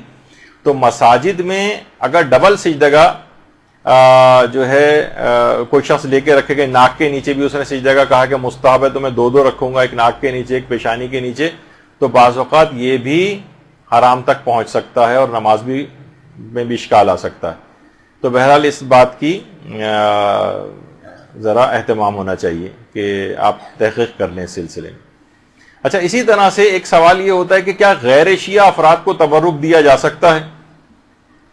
غیر شیعہ افراد کو؟ تو اس کا جواب ہے کہ جی ہاں، غیر شیعہ افراد کو بھی تبرک دینے کی بالکل اجازت ہے. کہ دوسرا لوگ اکثر پوچھتے ہیں اور بیرون ممالک جو غیر مسلم ممالک ہیں کہ کیا کافروں کو بھی ہم تبرک دے سکتے ہیں؟ تو علماء فرماتے ہیں کہ جی ہاں، کافروں کو بھی تبرک دیا جا سکتا ہے، خاص طور پہ عاشورے وغیرہ کا جو کھانا ہے کافروں کو مثلا بھجوانا. فرماتے ہیں لیکن دو شرائط ہیں. ایک تو یہ کہ نجس نہیں ہونا چاہیے. مثلا آپ نے کہا کہ کیونکہ یہ تو کافر ہیں تو چلو ان کو تو کوئی ہم نجس چیز بھی جو ہے وہ دے سکتے ہیں، مثلا غیر شرعی طریقے کا جو ذبیحہ ہے اس کا پکوا کر ان کو دے دیا. نہیں، یہ نہیں کر سکتے. نجس نہیں ہونا چاہیے وہ. اور دوسرا ہے کہ مال حلال سے ہونا چاہیے، مال حلال سے. جیسے اکثر لوگ کرتے ہیں نا کہ جب وہ شکار وغیرہ پہ کہیں جاتے ہیں تو وہاں سے زندہ مچھلیاں بھی ہاتھ آتی ہیں، وہ اپنے لیے رکھ لیتے ہیں، اور مری ہوئی مچھلیاں جو ہیں وہ بھی ہاتھ آتی ہیں. تو بہت سے لوگ جو شہر سے باہر سے آ رہے تھے مری ہوئی مچھلیاں ساتھ لے لیتے ہیں کہ راستے میں جو پولیس والے وغیرہ ملیں گے اور وہ مانگیں گے کہ رشوت کے طور پر، تو ان کو مری ہوئی مچھلیاں پکڑا دیتے ہیں کہ مال حرام تو ویسے بھی کھانا ہے رشوت کے طور پہ، تو چلو مری ہوئی مچھلی کھلا دی جائے انہیں. تو اس طرح کی مختلف چیزیں ہوتی ہیں.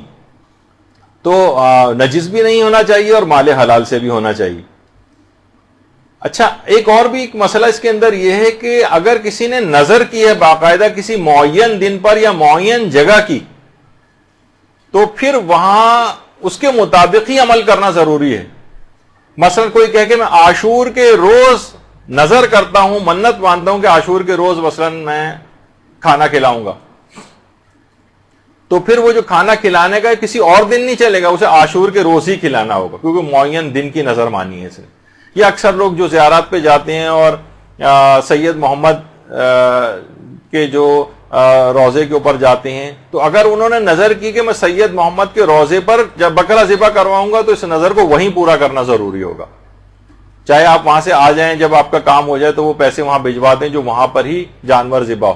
لیکن اگر آپ نے عموم رکھا ہے، اس کے اندر کہا کہ جانور کہیں پہ بھی میں ذبح کروا دوں گی، لیکن یہ کہ میں ان کے نام پر، تو اپنے وطن میں بھی کر سکتے ہیں اور کسی بھی جگہ کر سکتے ہیں. تو اگر نظر ہے تو اگر کوئی معین کی ہے آپ نے جگہ یا دن، تو اس کے مطابق عمل کرنا ضروری ہوتا ہے. پھر کہ تبرک پھر اسی طور پر ہی ہو جو آپ نے نظر مانی ہے اس کے مطابق ہونا چاہیے. اچھا، اب اس کے بعد ایک مسئلہ اس کے اندر یہ آتا ہے. ہاں، ایک سوال یہ بہت آتا ہے، یہ بیچ میں ایسے ہی آ گیا، اگر ہمارے اس سے متعلق نہیں تھا. یہ اتنا زیادہ یہ سوال پوچھا گیا تھا کہ میں نے سوچا کہ اسی میں سوال بھی ڈال دیجیے. کیا قربانی کے گوشت پر نیاز دی جا سکتی ہے؟ تو جی ہاں، دی جا سکتی. اتنے ہزار لوگوں نے سوال پوچھا کہ جو ہے اس کو سوچا کہ اس کو الگ سے بھی بیان کر دیا جائے. قربانی کے گوشت پر بھی نیاز ہو سکتی ہے. اچھا، اب ایک مسئلہ بہت پیش آتا ہے جس پر بڑا اعتراض ہوتا ہے کہ تبرک کتنا پکوایا جائے یا کتنا بنوایا جائے. اچھا، بعض لوگ اعتراضات کرتے ہیں کہ جناب مجالس اعظم بہت اسراف ہونے لگا. تو کیا یہ جو زیادہ پکوانا ہے یہ اسراف میں شمار ہوتا ہے یا تبرک کا زیادہ اہتمام کرنا اسراف میں ہے؟ دیکھیے، پہلی بات تو یہ ہے کہ اسراف میں اور تبذیر میں ایک فرق ہے. ہمارے تو عام طور پہ لوگ ایک ہی لاٹھی سے ہانکتے ہیں چیزوں کو. اسراف الگ چیز ہوتا ہے اور تبذیر الگ چیز ہوتا ہے. اسراف کیا ہے؟ ضرورت کے موقع پر زیادہ خرچ کرنا. مثلا شادی ہے، اب تو شادی بھی ہمیں مثلا ایک بہت ہی متوسط طبقے میں اگر ہو رہی ہے، بلکہ اب تو میں کبھی بھی اس قسم کے الفاظ کرتا ہوں تو لوگ بعد میں ہنستے ہیں کہ بھئی آپ نے اتنے کم اخراجات بتائے. مثلا 5 لاکھ میں اگر شادی ہو رہی اور مثلا وہ 20 لاکھ اس کے اوپر خرچ کر رہا ہے، ضرورت کا موقع ہے لیکن اس نے ضرورت سے بہت زیادہ خرچ کر دیا، اپنی حیثیت سے بڑھ کر، یہ اسراف میں چلا جائے گا. اور بعض اوقات اس کا خمس بھی نکالنا پڑتا ہے اسراف میں جو پیسہ خرچ ہو جائے. اچھا، یہ تو ہے اسراف. اور تبذیر کس کو کہتے ہیں؟ تبذیر بلا ضرورت خرچ کرنا. وہ تو اسراف میں ضرورت تھی پھر زیادہ خرچ کیا تھا اپنی حیثیت سے بڑھ کر. تبذیر میں تو بلا ضرورت خرچ کرنا. مثلاً آپ 10 کا نوٹ ہے، آپ نے پھاڑ کے پھینک دیا، یہ تبذیر ہے. آپ نے مثلاً آگ لگا دی نوٹ کو، یہ تبذیر ہے. تو اسراف میں اس شخص کو دیکھا جاتا ہے کہ جو کہ اس کی حیثیت کیا ہے، اور تبذیر کے اندر حیثیت نہیں دیکھی جاتی. مثلا کہا جاتا ہے کہ دیکھیے اگر ضرورت ہے نا تو آپ 1000 واٹ کا بھی بلب جلائیے. مثلا اس وقت آپ اتنی بڑی تعداد میں خواتین یہاں بیٹھی ہوئی ہیں، کتنے اے سی چل رہے ہیں، پنکھے چل رہے ہیں، لائٹیں چل رہی ہیں، یہ ضرورت کا موقع ہے اس وقت. لیکن اگر کوئی بھی نہ ہو اور یہ سب لائٹیں، پنکھے اور اے سی چل رہے ہوں، یہ ناحق ہو جائے گا. یعنی اس کے اندر حق اور ناحق موقع جو ہے وہ دیکھا جاتا ہے. یعنی جب واقعی ضرورت ہو تو 1000 واٹ کا بھی بلب جلائیے، اور ضرورت نہیں ہے، دن نکلا ہوا ہے تو 0 پاور کا بھی کیوں جلائیں، ناحق موقع ہے. تو اسی طریقے سے مثلا اگر کوئی شخص بہت زیادہ امیر بھی ہے، مثلا کوئی کروڑ پتی، ارب پتی، اس کے لیے بھی 10 کا نوٹ پھاڑنا جائز نہیں. وہ کہے گا میں تو اتنا ارب پتی لی، کیا حیثیت ہے 10 کے نوٹ کی، میں پھاڑ رہا ہوں یا جلا رہا ہوں. نہیں، یہ تبذیر ہے.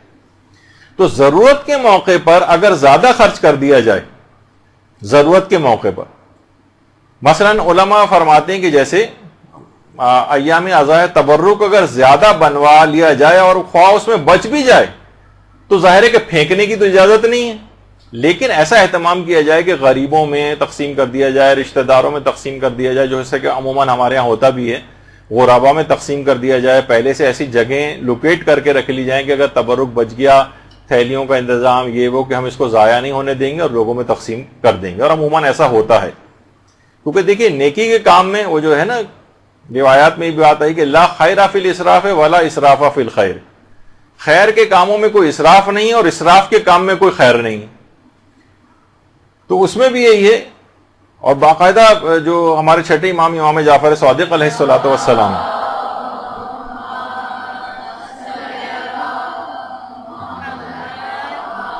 ان کی ایک روایت علامہ رضی الدین طبرسی نے اپنی کتاب مکارم الاخلاق کے اندر لکھی کہ اگر کوئی شخص کسی مومن کو کھانا کھلانے پر 1000 درہم بھی خرچ کر دے تو یہ اسراف نہیں. دیکھیے ایک چیز لوگ عام طور پر یہ کلچر کے اعتبار سے بھی بہت فرق ہو جاتا ہے. دیکھیے مہمان کا احترام، مجھے ایک صاحب تھے، انہوں نے کہا کہ جناب ایک مہمان ان کے گھر آیا، انہوں نے دال روٹی رکھ دی. کہا کہ دیکھیے وہی ہے نا کہ جو اپنے لیے پسند کرو وہی مسلمان بھائی کے لیے پسند کرو. تو ہمارے گھر دال روٹی تھی تو آپ کے لیے بھی یہ انتظام ہے. تو انہوں نے یہی کہا کہ جھوٹوں پر تو خدا کی لعنت ہے ہی، لیکن اتنے سچوں پر بھی اللہ کی لعنت ہو. تو بہرحال یعنی مہمان کو جب آپ کبھی گھر پہ بلاتے ہیں تو اس کے لیے اہتمام کریں، چاہے اس کے بعد کھانا بچ جائے، ٹھیک ہے، اس کو ضائع کر کے پھینکے نہیں کوڑے میں، اس کا کوئی انتظام ہو، اپنے پاس فریز کر کے رکھ لیں، کسی ملازم کو دے دیں، کسی جگہ بھیجوا دیں، کہیں تقسیم کروا دیں. لیکن مہمان کے لیے اچھا سے کھانے کا انتظام کرنا، زیادہ مقدار میں کھانے کا انتظام کرنا، اس میں اسراف نہیں. امام فرماتے ہیں کسی ایک مومن کو کھانا کھلانے میں بھی اگر 1000 درہم خرچ ہو جائیں، اس زمانے کے 1000 درہم، ابھی بھی 1000 درہم کے معنی ہے کہ 1000 درہم جو ہیں وہ کتنی بڑی جو ہے وہ اگر آپ موجودہ زمانے کے اعتبار سے دیکھیں تو اس کی مقدار ہو جاتی. تو بہرحال اس میں اسراف نہیں. اچھا بہت سے لوگ دیکھیں عرب جو معاشرے ہیں اس میں اکثر آپ دیکھتی ہیں کچھ تو واقعتاً اسراف وغیرہ بہت ہوتا ہے. یہ بھی اگر مثلا پھینکا نہ جائے اور غریبوں میں تقسیم کر دیا جائے دعوت کے بعد تو اسے بھی اسراف نہیں کہیں گے.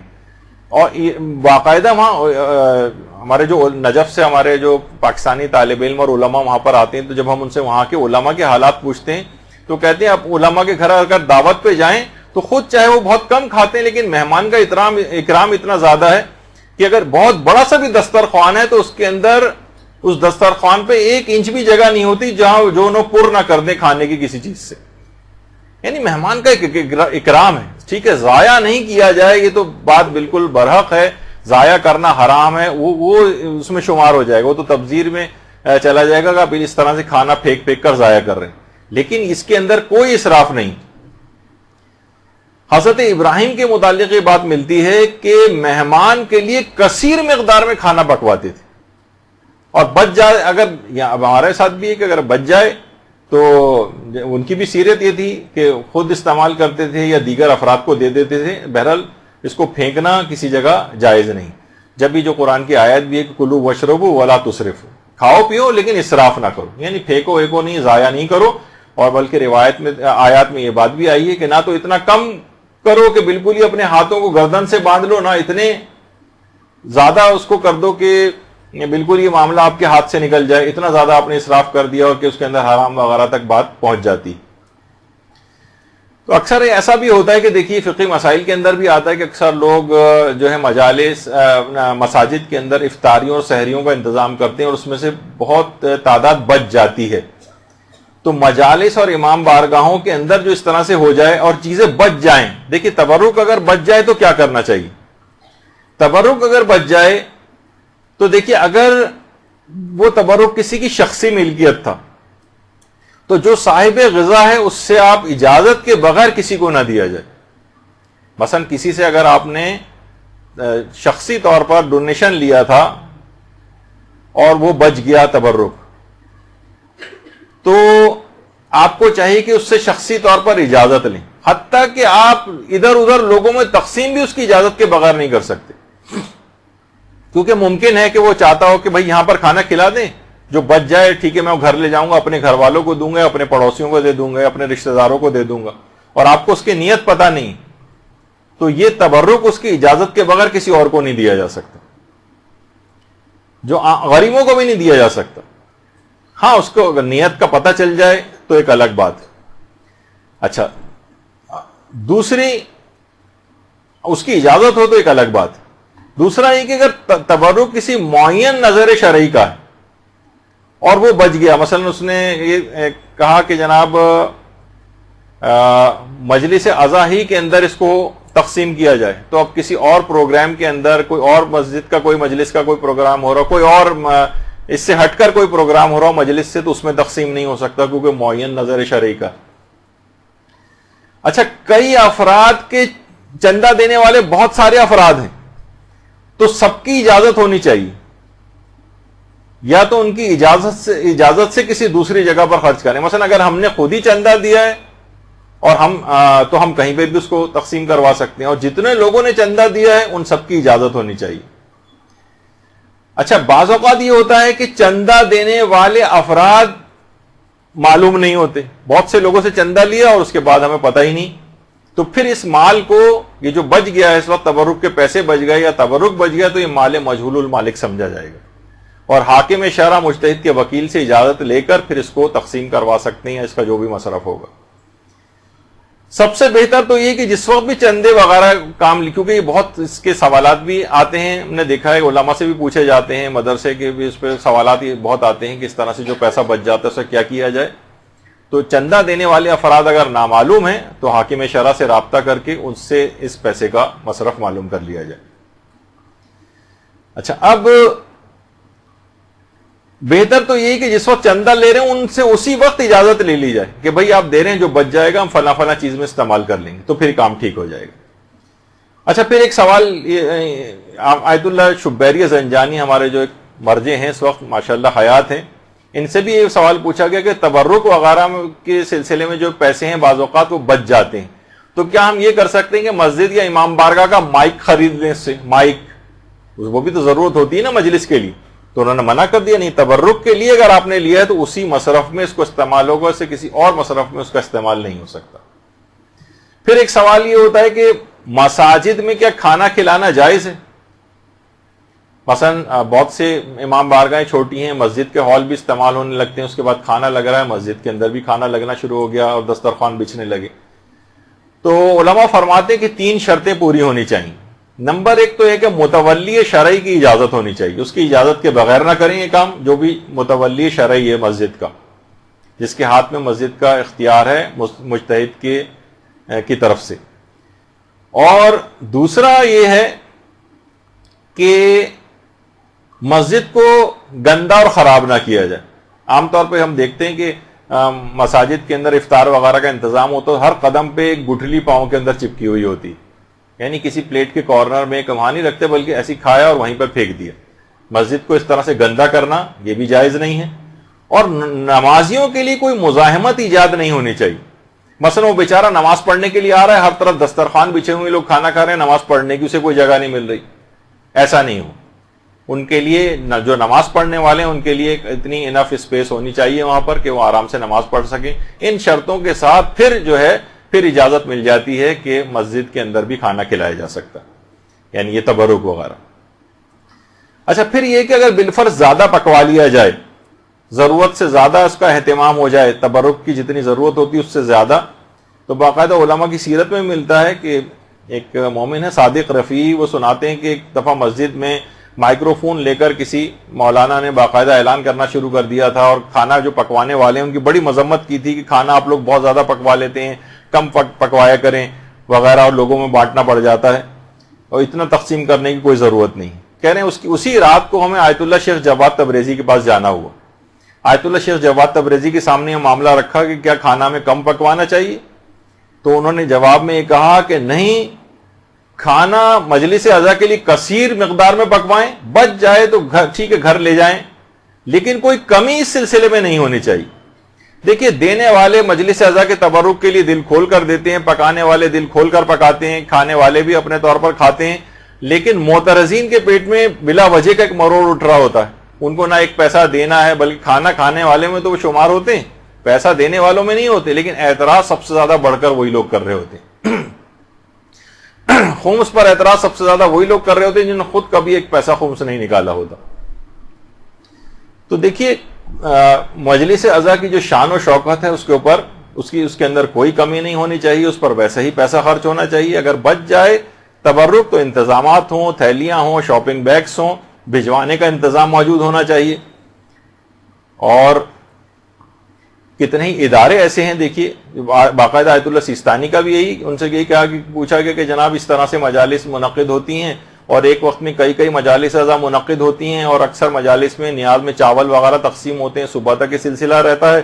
اس فراوانی میں کھانے کی بڑی مقدار کچرے کے ڈھیر میں پھینک دی جاتی ہے, اس بارے میں آپ کی کیا رائے ہے؟ تو انہوں نے یہ فرمایا, دیکھیں تبذیر یعنی بلا ضرورت اس طرح سے خرچ کرنا یہ باعث غضب ہے, شرعاً حرام بھی ہے. ضروری ہے کہ ہر وہ اقدام کیا جائے جس کے ذریعے اس کو روکا جا سکے, اور یہ کام انتظامات کرنے والے اشخاص کے ساتھ صلاح و مشورے کے ذریعے ہو. یعنی جہاں پھینکنے والی بات آ جائے وہ تو کوئی بھی مجتہد برداشت نہیں کرے, وہ تو شیخ جواد تبریزی بھی منع کریں گے. وہ کہتے ہیں کہ نہیں, ہو جائے زیادہ پک جائے تو کھانا مومنین ساتھ باندھ کے لے جائیں یا غریبوں میں تقسیم ہو جائے, لیکن کمی نہیں کریں اس کے اندر کہ کچھ لوگ ایسے ہی واپس جا رہے ہیں, کھانا ختم ہو گیا گھر واپس جا رہے ہیں. نہیں, یہ اس کی شان و شوکت کے خلاف ہے. دیکھیے کتنے غریب ایسے افراد ہیں, وہ جو آپ کوڑے پر ویسے ہی جا کر پھینکیں گے, ان کو بہتر نہیں کہ عزت کے طور پر ان تک پہنچا کر ان غریبوں کو جو ہے والا کھانا جو دیا جائے. یہ کتنے, جب ہی شوکیسوں کے اندر جو لگی بازار کے کھانوں کے اندر, اکثر علماء نے کہا ہے کہ خاص طور پر دینی طالب علم بازاروں میں جو سجی ہوئی چیزیں ہوتی ہیں شوکیسوں میں, وہ خرید کے نہ کھائیں, ان میں ایک بے برکتی آ جاتی. غریب جو خرید نہیں سکتے ان کو حسرت بھری نگاہوں سے جب ان چیزوں کو دیکھتے ہیں, ان کھانوں پہ سے برکت اٹھ جاتی. تو بہرحال یہ کہ ان تک ویسے ہی چیز پہنچائی جائے. تو لیکن یہ کہ بارگاہ حسینی کے اندر تو دیکھیے سبھی فقیر ہیں, یا فقیر و غنی کا کوئی فرق نہیں. آیت اللہ محمد حسین غربی اصفہانی کمپانی آیت اللہ بہجت کے اساتذہ میں سے تھے, نجف میں ان کی عالمیت تھی.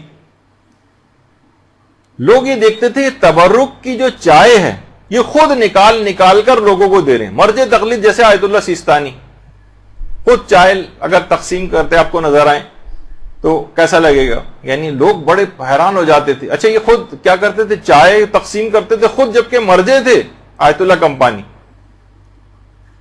جن کے متعلق علماء کہتے ہیں کمپانی اسی وجہ سے کہ ان کے والد کی کمپنیاں تھیں, بہت ہی امیر کبیر آدمی تھے. لیکن اس کے بعد یہ نہیں کہ زیادہ مال و دولت ہو جائے تو علم دین سے اتنی زیادہ انسان بے رغبت ہوتا چلا جاتا ہے, اس کی اولادوں میں بھی نہیں نظر آتا. یہ اتنا علم انہوں نے حاصل کیا, کتنے مالدار ترین باپ کے بیٹے ہونے کے باوجود کہ عالمیت کے اس پہ مرجع تقلید بنے. اور اس کا انکساری کا یہ عالم تھا کہ باقاعدہ لوگوں کو خود سے چائے نکال کر دیتے تھے, اور عزاداروں کے جوتے سیدھے کیا کرتے تھے. لوگ کہتے تھے ارے آقا یہ کیا کر رہے ہیں. یعنی اتنے عظیم عالم, سوچیں کہ آیت اللہ میلانی جیسے مرجع تقلید وہ بھی ان کا شاگرد تھا, کہ آقا یہ کام ہمیں کرنے دیں. وہ کہتے تھے ارے تم یہ کیا بات کرو گے، میں کام تمہیں کرنے دوں اور خود نہ کروں، یہ مجلس شہزادی فاطمہ الزہرا سلام اللہ علیہ ہے. اللہم صلی علی محمد.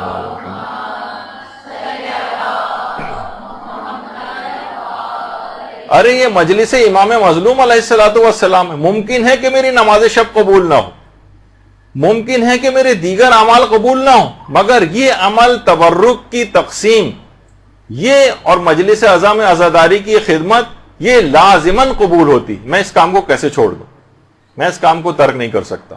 اور اتنی یقین کیجئے برکتیں ہیں اس کام میں کہ واقعتاً لوگ کرنے والے جو اس میں ہیں خود آبزرو کرتے ہیں. ایک عالم دین نقل خود کرتے ہیں کہ ایک دکاندار سے ان کی بات چیت ہوئی تو اس دکاندار نے بتایا کہ 30-40 سال ہو گئے میں ایام عزا کا جو عشرہ اول ہوتا ہے اس میں شام ہی سے میں اپنی دکان بند کر دیتا ہوں، جبکہ پیک ٹائم ہوتا ہے اس وقت کاروبار کا.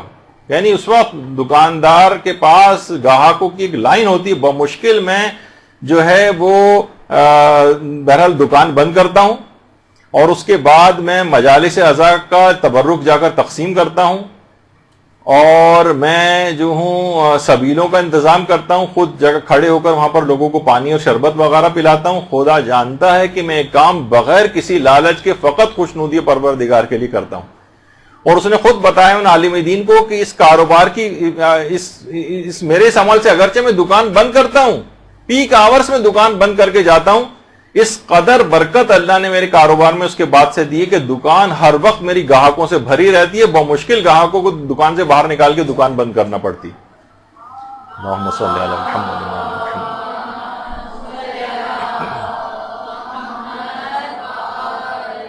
تو بہرحال مکمل اخلاص کے ساتھ یہ ہونا چاہیے. اور اس کے بعد اگلی شرط یہ ہے کہ تبرک کے اندر وجاہت ہونی چاہیے. یہ کیا چیز ہے؟ یعنی اس کے اندر کوالٹی ہو، کمن اور کیفن دونوں، یعنی کوانٹٹی کے اعتبار سے بھی کوالٹی کے بھی اعتبار سے. ایک تو کوانٹٹی کے بھی اعتبار سے یا کوالٹی. جیسے میں نے ایک دفعہ سنایا تھا کبھی کسی کلاس میں واقعہ کہ انڈیا کے کسی علاقے کے اندر یعنی باقاعدہ اگر 15 منٹ کی مجلس ہے تو وہ نمک پارے کی ہوتی، اور اگر 25 منٹ کی ہے مثلا تو اس میں بند وغیرہ تقسیم ہوتے ہیں، اور اگر آدھے گھنٹے کی ہے تو اس کے اندر جو ہے باقر خوانی یا کوئی اور اس طرح کی چیز تقسیم ہوتی، اور اس کے بعد اگر 1 گھنٹے کی ہے، پونے گھنٹے کی ہے تو اس کے اندر بریانی تقسیم ہوتی. تو ایک دفعہ 15 منٹ کی مجلس تھی تو مولانا پڑھتے پڑھتے 15 منٹ سے 25 منٹ پہ نکل آئے تو حاضرین میں سے کسی نے کہا نمک پارے کی ہے مولانا صاحب. تو لوگ جو ہیں اس قسم کی چیزیں جو ہیں وہ انہوں نے منسوب کر دی ہیں. اس سے کیا ہے یعنی کمن اور کیفن کیفیت کے اعتبار سے بھی اس کے اندر ایک وجاہت ہونی چاہیے اور کوانٹٹی کے اعتبار سے بھی اس کے اندر وجاہت ہونی چاہیے، کیونکہ امام حسین وجی ہیں.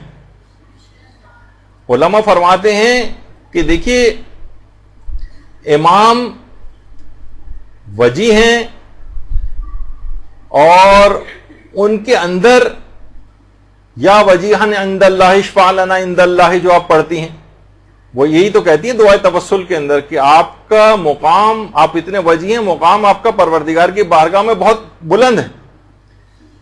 تو ان کے تبرک میں بھی وہی چیز ہونی چاہیے، یعنی اس تبرک کو پریزنٹیبل ہونا چاہیے. اب دیکھیے آپ کے سامنے عام سبیلیں بھی ہوتی ہیں اور ایک یہ سبیل آپ کے سامنے کتنے عالیشان طریقے سے سبیل کو سجایا گیا ہے، کس طرح سے پھول اس کے اندر جو ہے وہ رکھے گئے ہیں. یعنی پورے ایک عزت احترام کے ایک امام حسین کے نام پر کوئی چیز ہو رہی ہے. تو ہمارے یہاں عام طور پر دیکھیے بڑا عجیب و غریب مجھے بہت سی چیزیں کہنی پڑتی ہیں کہ مجالس میں عام طور پر بہت سی جگہوں پہ خیر اب بہتری آئی ہے، لیکن صرف امام حسینی کی بات نہیں، مسجدوں کے اندر آپ جائیں کولر لگے ہیں ان کے ساتھ اسٹیل کا ایک گندا سا گلاس زنجیر کے ساتھ بندھا ہوا، اس میں زنگ لگا ہوا، اسی کے اندر آپ جو ہے پانی پئیں. عام طور پر جو چائے کے کپس وغیرہ ہوتے ہیں دیکھا ہے میں نے مختلف جگہوں پہ چائے تقسیم ہوتی ہے، کپوں کے سب کنارے ٹوٹے ہوئے ہیں. اسٹیل کی جو پلیٹیں عام طور پر ہوتی ہیں ان کو دھویا بھی صحیح سے نہیں جاتا ہے، چکنی پلیٹیں چکنے چمچے وغیرہ دیے جا رہے ہوتے ہیں. امام حسین وجی ہیں، ان کے لیے تمام تبرکات کا جو انتظام ہونا چاہیے وجی انداز میں ہونا چاہیے. کوشش آپ یہ کریں، کھانے دیکھیے پک رہے ہیں، یہ آپ کے سامنے جو تصویر ہے، آپ تو بس آرڈر کر کے آ گئے، وہ کتنے گندے طریقوں سے کھانے وہ لوگ پکا رہے ہوتے ہیں. پائپ کے ذریعے اس کے اندر پانی ڈال رہا ہے کوئی بھی گندا سا غلط طریقے سے، اس کے بعد پک کے آ جاتا ہے، آپ بھی سوچتے ہیں بس کون اس میں زیادہ تحقیق کرے. تو ایسا نہیں ہونا چاہیے. دیکھیے کوشش کریں کہ ڈسپوزیبل کپس استعمال کر لیں. اب لوگوں کی طرف فطرتیں ذرا نفیس ہو گئی ہیں، بہتری کی طرف وہ جاتے ہیں، کراہیت کرتے ہیں. کیوں گندے کپوں کے اندر ایک کے دوسرے کو تیسرے، بہت سی بیماریاں بھی بعض اوقات لگ جاتی ہیں اس انداز سے، گندے کھانوں کی وجہ سے یا گندے برتنوں کی وجہ سے. تو آپ دیکھیں کہ بہت سی جگہوں پر جہاں اس کا اچھا اہتمام ہوتا ہے تو باقاعدہ جو پلاسٹک کے گلوز پہن کر چیزوں کو جو ہے وہ سرو کیا جاتا ہے. اور یہ آپ دیکھ رہے ہیں کہ خود ائمہ کے حرموں میں یا جو اچھی جگہ ہیں بعض اوقات وہاں پر سب نے پلاسٹک کے گلوز وغیرہ پہنے ہوئے ہیں، حتیٰ کہ جو ہیں وہ میڈیکل ماسک وغیرہ لگائے ہوئے ہیں تاکہ اس کے اندر کسی بھی طرح کے کوئی جراثیم یا وہ اس طرح سے نہ جائیں. تو اچھے طریقوں سے، پریزنٹیبل طریقے سے بھی سب چیزیں ہو سکتی ہیں. اچھا، کھانوں میں اگر آپ دیکھیں تو مضر صحت چیزیں، انتہائی چکنے قورمے، اور وہ جس کے اندر گھی اور تیل اتنا زیادہ ہوتا ہے کہ ہر شخص، اتفاق سے بھی پچھلے دنوں ہی اتنے زیادہ میرے پاس اس قسم کے فون آئے کہ ظاہر ہے کہ میڈیکل سے بھی ہمارا جو واسطہ ہے، تو لوگ عام طور پر جو رشتہ دار وغیرہ جو فون کرتے ہیں، اتنی بڑی تعداد میں لوگوں کے پیٹ خراب ہوئے، کسی کو موشن لگے ہوئے ہیں، کسی کے پیٹ میں درد ہو رہا ہے. کیا ہے کہ انہی کھانوں کی وجہ سے کسی کو بے تحاشا ایسیڈیٹی ہو رہی. آپ امام کے نام پر لوگوں کو چیزیں کھلا رہے ہیں، ان کو مضر صحت چیزیں کھلا رہے ہیں، ان کے کولیسٹرول لیول بڑھ رہے ہیں، وہ بیمار ہو رہے ہیں، دل کے مریض بن رہے ہیں، ان کے تیزابیت ہو رہی ہے، ان کی کوالٹی آف لائف خراب ہو رہی ہے. کیا کیا جا رہا ہے؟ یعنی امام کے نام پر کھانا اس انداز کا ہونا چاہیے کہ جو کہ مضر صحت نہ ہو، سستے ترین گھی اور تیل نہ ہو. خیر، اب اس پہ بھی آگے چل کر بات آئے گی کہ آلٹرنیٹ کیا بہتر چیز ہونی چاہیے. پھر یہ کوشش یہ کریں کہ پریزنٹیبل طریقے سے عزت کے ساتھ لوگوں کو دیں. تبرک بھی اگر آپ تقسیم کر رہے ہیں ایک عزت کے ساتھ، احترام کے ساتھ، جو دیکھیے کہ یہاں تک بھی یہ چیز ملتی ہے کہ لا تبطلوا صدقاتکم بالمن والاذى، اپنے صدقات کو باطل نہ کرو اے ایمان والو، منت رکھ کر اور اذیت دے کر. تو بعض اوقات یہ ہوتا ہے کہ انسان بڑا گھمنڈی ہو کر، اس میں بہت ساری چیزیں ہیں کہ منت رکھ کر اور اذیت دے کر باطل نہ کرو اپنے صدقات کو. اس کے کیا معنی ہے، اس کی تفصیل میں تو ابھی میں نہیں جا رہا. بہرحال اس کے اندر ایک یہ بھی ہے کہ اس پہ بڑا احسان رکھ رہے ہیں، بڑے گھمنڈی انداز میں دے رہے ہیں. ایک دفعہ خود ایک بڑی مجلس اعضاء میں خود شریک تھا، اور اس کے بعد وہاں تبرک تقسیم ہو رہا تھا، شیر مال وغیرہ تقسیم ہو رہے تھے، میں بھی لائن میں لگ گیا. تو یقین کیجئے کہ وہ جو افراد تبرک تقسیم کر رہے تھے، وہ جتنا رعونت کے ساتھ، گھمنڈ کے ساتھ، تکبر کے ساتھ لوگوں پہ چلا رہے ہیں، چیخ رہے ہیں، لائن میں لگو فلاں یہ وہ، یعنی توہین آمیز ایک طریقہ تھا ان کا. ایسا نہیں ہونا چاہیے. تو اور نہ ہی اس کے اندر کوئی تفاخر ہونا چاہیے. مثلا بعض اوقات ہوتا ہے کہ اکثر لوگ جب وہ مجلس قضا گھر میں ہوتی ہے تو کچھ غریب لوگ آنے لگتے ہیں مانگنے کے لیے، تو آپ کوئی بات نہیں، ان کو ڈانٹ کر نہ بھگائیں، کچھ زیادہ بنوا لیں، 40-50 تبرک زیادہ بنوا لیں، جو لوگ آئیں ان کو بھی دے دلا کے رخصت کر دیں. عام طور پہ دیکھا جاتا ہے کہ یہ آ جاتے ہیں، یہ پروفیشنل ہیں، یہ ہر گھر میں جا کے مانگنے والے ہیں. تو کوئی بات نہیں، آپ کے پاس بھی اگر آ گئے تو دے کے وہ کیا کرے گا، کھائے گا ہی تو نہ جا کر، اس کو پھینکے گا تو نہیں کسی جگہ جا کر، اپنے گھر والوں کے لیے زیادہ تر لے کر جائے گا. غریب لوگ بہرحال ہوتے ہیں، وہ زیادہ بنوا لیں، لیکن ان کو اس طرح سے ڈانٹ پٹکار کر بھگانا نہیں چاہیے. تو بہرحال تفاخر کوئی نہیں ہونا چاہیے، دھتکارنا نہیں چاہیے، اس بات کی کوئی تعریف کے خواہاں نہیں ہونا چاہیے آپ کو کہ وہاں لوگ تعریف کریں کتنا زبردست بنایا تھا تبرک. ہاں، اچھی کوالٹی کا رکھیں، لیکن لوگوں کی تعریف کے خواہاں نہ ہوں. اسی طریقے سے کوشش کریں کہ کچھ دیگر اقسام بھی معنوی تبرک کی بھی اگر ساتھ کر دیں. کھانے پینے کی تو چیزیں ہوتی ہی ہیں، مثلا کوئی کتاب ساتھ میں دے دی جائے. مثلا یہ اس کا بھی ٹرینڈ ایک زمانے میں ہوا تھا جو پھر دوبارہ ختم ہو گیا تقریباً. یا مثلا کوئی بھی کتابچہ پمفلٹ وغیرہ، یہ دیکھیں آپ کے سامنے مثلا عید غدیر کا کوئی پروگرام ہو رہا ہے، اس میں باقاعدہ ایک کتابچہ پورا غدیر سے متعلق تبرک کے ساتھ تقسیم ہو رہا ہے، ساتھ میں رکھ کے دیا جا رہا ہے. تو اس طرح کی کوئی بھی چیز، چاہے وہ کچھ خاص عملیات ہوں، لوگوں کی رزق بڑھانے کے طریقے، کچھ مسائل دینیاں، کچھ احادیث کے کوئی کتابچہ، کوئی پمفلٹ. بہت سی جگہوں پہ ایک زمانے میں جس کی تھوڑی حیثیت ہوتی ہے، کچھ خواتین کے لیے مقنے وغیرہ بھی تقسیم ہوتے ہیں، یا نماز کی چادر وغیرہ تقسیم ہونے لگتی ہے. تو تبرک کی کچھ اچھی اقسام جو اور کھانے سے ہٹ کر بھی، اس میں بھی دماغ میں رکھنا چاہیے کہ اس پر بھی پیسہ خرچ کیا جائے. یہی وجہ کہ دیکھیے باقاعدہ جو ملتا ہے واقعات میں بھی کہ مہدی بحرالعلوم کے ایک شاگرد تھے شیخ حسین تبریزی.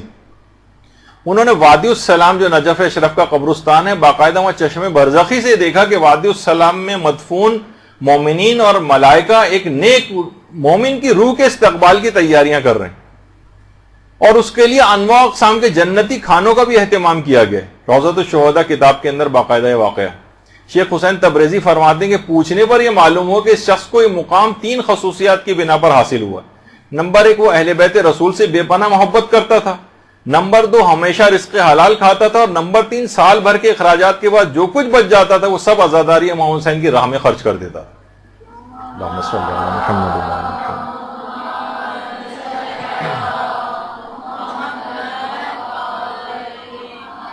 تو بہت خصوصیات ہیں اس کی، اس کے اوپر پیسہ خرچ کیا جائے۔ یہ وجہ ہے کہ احمد خمینی جو امام خمینی کے بیٹے ہیں، کہتے ہیں کہ امام خمینی کے انتقال کے بعد میں نے ان کو ایک دفعہ خواب میں دیکھا تھا اور ان سے پوچھا تھا کہ بابا اس جہان کے اندر کون سی چیز زیادہ فائدہ پہنچانے والی؟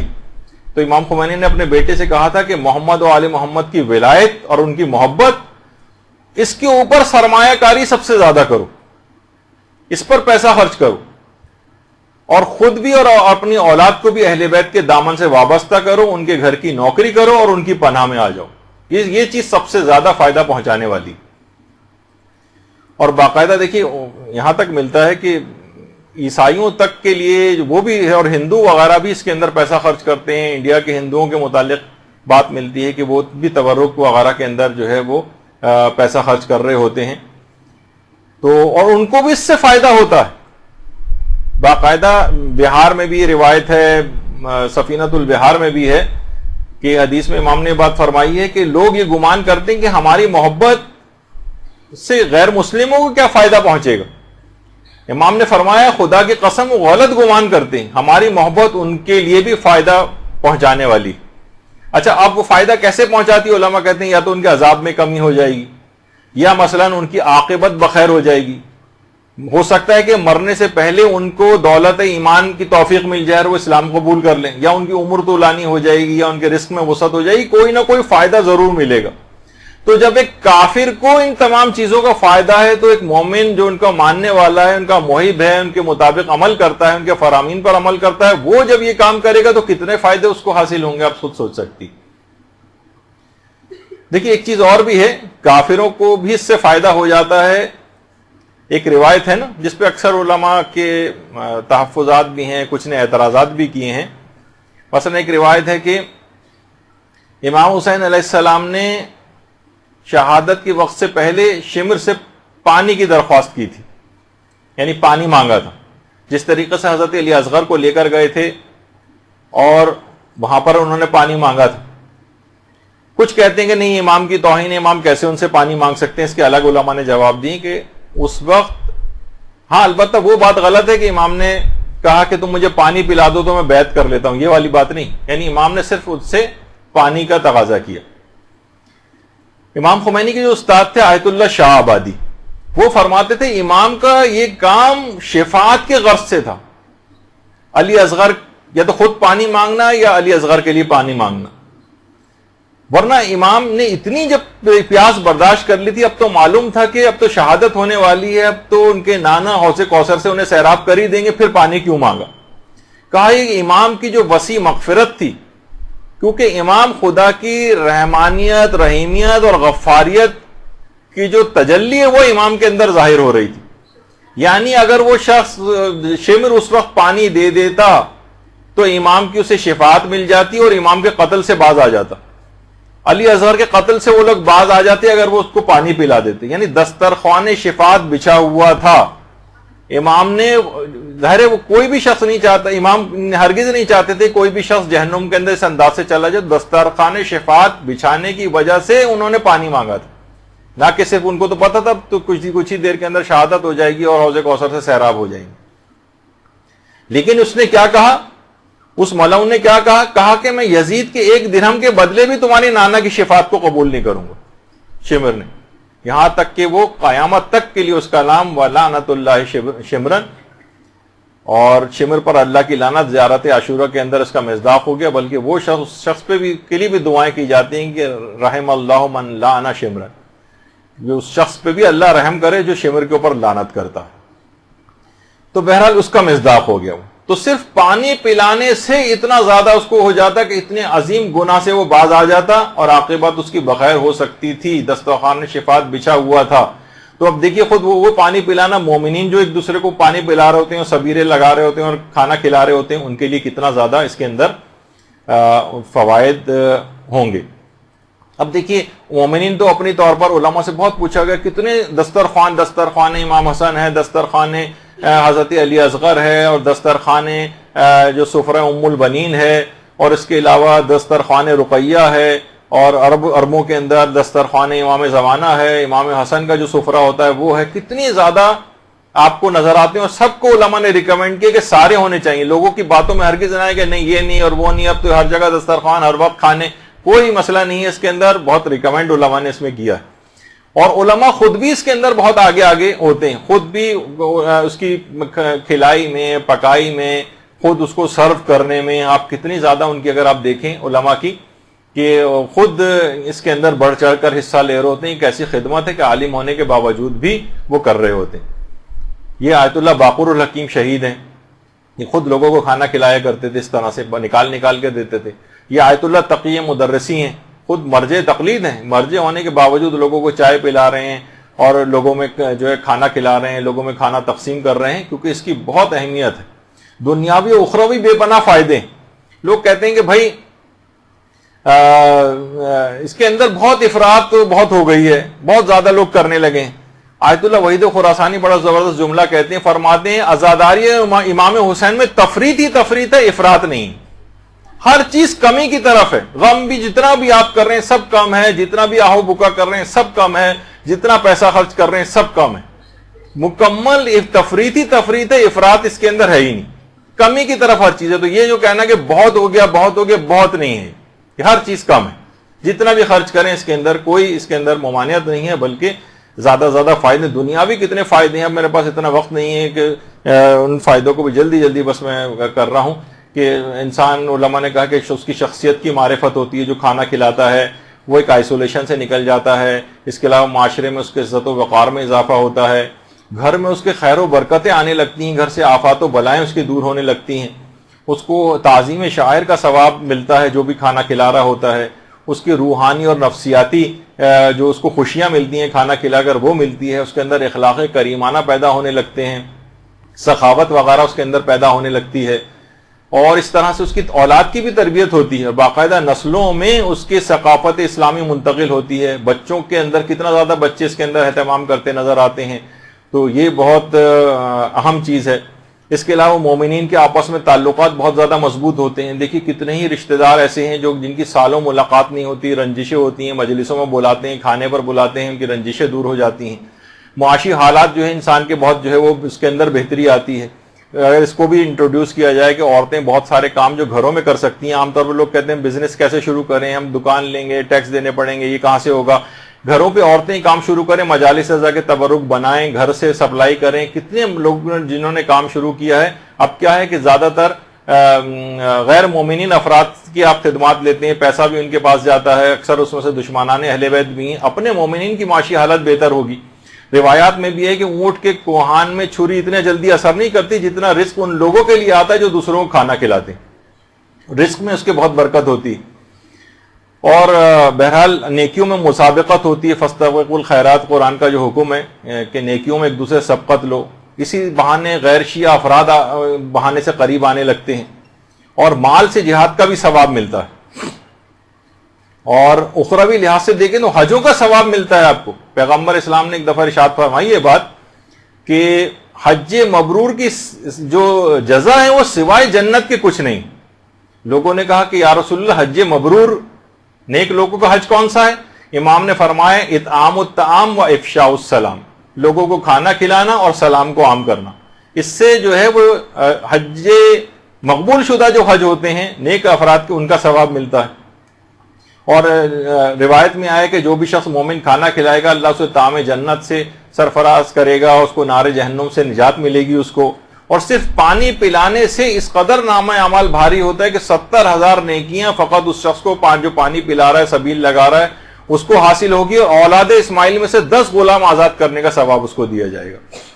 کوشش یہ کریں کہ جو بھی اس میں تبرک بنانے والا ہو وہ باوضو ہو کر تبرک بنائے، ان کو ہدایت کر دیں۔ مثلا اگر کسی مومنین سے بنوا رہے ہیں، تلاوت قرآن کر تبرک، نیاز وغیرہ دلوا کر تبرک جو ہے وہ کھلایا جائے لوگوں کو.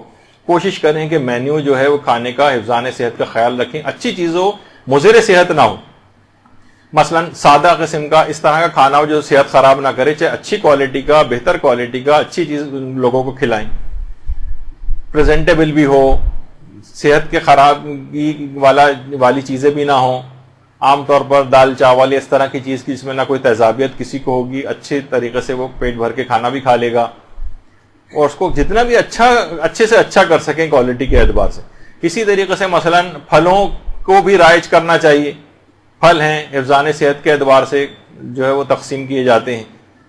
تو آپ نے دیکھا کہ روایات کے اندر بھی یہ بات آئی ہے کہ پھلوں کے جناب لوگوں کو سیب کے فوائد پتہ ہوتے تو اس کے علاوہ کسی اور چیز کا علاج اپنے بیماروں کا اس کے علاوہ کسی چیز سے نہ کرتے. تو پھلوں کو رائج کرنا چاہیے. کوئی ایسا پیکٹ بنا لیں جس میں 2-3 اچھے پھل ہوں تو یہ اچھا تبرک شمار ہو جائے گا. اسی طریقے سے مثلا جو ہے وہ اگر کسی کی حیثیت ہو تو کچھ ڈرائی فروٹس کے پیکٹ وغیرہ بہت سی جگہوں پہ تقسیم ہو سکتے ہیں. صحت کے اعتبار سے کتنا اچھا ہے کہ اگر آپ یہ تقسیم کریں، مومنین کے جسموں میں جائیں، ان کو فائدہ پہنچائیں بنسبت ان چکنے اور مضر صحت کھانوں کے. تو کوشش کریں کہ پیٹ بھر کر لوگوں کو کھانا کھلائیں. اور اس کے اندر ایک اور خصوصیت یہ بھی ہے کہ دیکھیے اس میں امیر اور غریب بھی ایسے ہی پارٹیسپیٹ کرتا ہے اس کے اندر، اپنے پیٹ کو کاٹتا ہے. چاہے اس کو صرف 40 پہ لوگ دیکھتے ہیں انتہائی غریب لوگ ہیں لیکن پھر بھی وہ وہاں جا کر خدمت کر رہے ہوتے ہیں. اور تبرک میں دیکھیے شفا یابی کی بھی ایک صفت ہوتی اور باقاعدہ آیت اللہ سعید الحکیم سے بھی یہ چیز پوچھی گئی ہے. تو مریضوں کے لیے باقاعدہ اسپتال کے مریض ہوتے ہیں ان کے لیے لوگ باقاعدہ تبرک لے جا کر تاکہ وہ شفا یاب ہو جائے. اور یہی چیز جیسا بھی میں ذکر کر رہا تھا کہ آیت اللہ سعید الحکیم سے بھی پوچھی گئی کہ ہم شفا یابی کے لیے تبرک جو مجلس اعضاء کا ہے اس کو لے جا کر مریضوں کو کھلا سکتے ہیں. تو انہوں نے کہا بالکل، ان کی شفا یابی کی نیت سے تبرک لے جانا اور ان کو اگر صحت اجازت دے تو وہ کھا سکتے ہیں اس کو. ایک واقعہ ہے جو حضرت زہیر ابن قین کا، بس اس کو جلد سے جلد مکمل کرتے ہیں بس آخری 2 منٹ میں. یہ اکثر یہ والا واقعہ بہت جگہ پڑھا جا چکا ہے لیکن اب کیونکہ پوری تبرکی کی گفتگو ہو رہی ہے تو یہ واقعہ باقاعدہ سوانح زہیر ابن قین جو آغا مہدی لکھنوی نے جو کتاب لکھی ہے اس کے اندر یہ واقعہ ہے کہ مدرسۃ الواعظین لکھنؤ کے پرنسپل مولانا دل اختر صاحب یہ بات بیان کرتے ہیں کہ زمانہ طالب علمی میں جب ایک دفعہ تبرک پہ بات نکلی تو شمس العلماء سید سبط حسن نے اپنے شاگردوں سے یہ بات کہی کہ جو شخص کسی مریض کی صحت یابی کے لیے روزہ رکھے اور افطار کے بعد یہ دعا کر کے بستر پہ آئے کہ اے زہیر ابن قین طبیب لشکر حسینی میرے مریض کے لیے دوا تجویز کر دیجئے، تو خواب میں ایک بزرگ اس بیماری کا نسخہ لکھوا دیں گے. ایک مریض کی بہن نے بھائی کی صحت یابی کے لیے روزہ رکھ کر حسب ہدایت دعا کی تو خواب میں دیکھا کہ لوگ ایک شخص کو گھیرے ہوئے ہیں اور وہ مریضوں کو کچھ نسخے لکھوا رہے ہیں. بہن نے بھائی کے مرض کی دوا چاہی تو جواب ملا کہ تو خود دوا نہیں لیتا ہے. انہوں نے کہا ایسا تو نہیں ہے، دوا تو اس نے بہت کی ہے لیکن شفایاب نہیں ہوتا. فرمائے وہ مجلس حسین کا تبرک کیوں نہیں لیتا ہے؟ صبح ہوئی تو اللہم صلی علی محمد و علی محمد.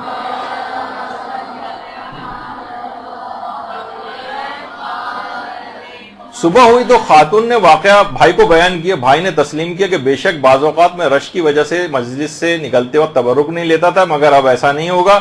اس کے بعد جو بھی پہلی مجلس اس میں شریک ہو کر اسی مجمع سے زحمت اٹھا کر اسے تبرک حاصل کیا، اسے تناول کیا تو اس کا مرض بالکل جاتا رہا.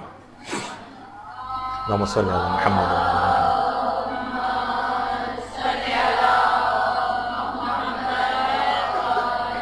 اس کے بعد یہ واقعہ وہاں کے ایک رسالہ چھپتا تھا اس کے اندر بھی چھپا. اس کے بعد بہت سے اس زمانے میں طبیب ہوا کرتے تھے، انہوں نے یہی والا طریقہ اپنے جو بہت سے ایسے مریض جو شفایاب نہیں ہو رہے تھے ان کے لیے کیا اور اس کے بعد مجلس اعضاء کا تبرک کا اہتمام ان کے لیے کیا تو وہ بھی مسلسل اس لحاظ سے صحت یاب ہوتے گئے.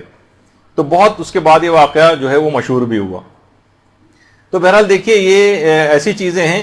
اور اب اس کی اتنی اہمیت ہے کہ باقاعدہ اسرار الشہادات علامہ دربندی کی کتاب اس میں پہلی جلد کے اندر ایک واقعہ ہے قطیف کی خواتین کی ایک مجلس کا کہ ایک غریب اور مخلص خاتون تھی، ایک مومنہ، اس کے گھر مجلس تھی، لوگوں کی زیادہ تعداد وہاں پر بھی آ گئی. اب وہ بہت پریشان ہوئی کہ میں ان کا انتظام کھانے کا کیسے کروں گی. تو اس قطیف کی اس مجلس میں عورتوں نے باقاعدہ مشاہدہ کیا کہ اچانک سے کچھ نورانی اور ملکوتی خواتین اس محفل کے اندر آ گئیں.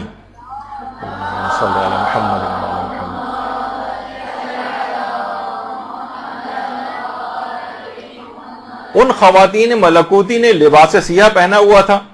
بہت سی عورتیں مجلس عزا کے اندر جو شریک تھیں وہ ان کی نورانیت اور ملکوتیت کو برداشت نہیں کر سکیں اور غش کھا گئیں.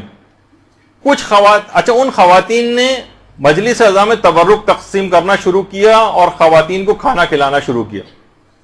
چند خواتین نے ہمت کر کے ان سے پوچھا، ان نورانی خواتین سے، کہ آپ کون ہیں؟ ہم نے اس سے پہلے کبھی آپ کو دیکھا نہیں.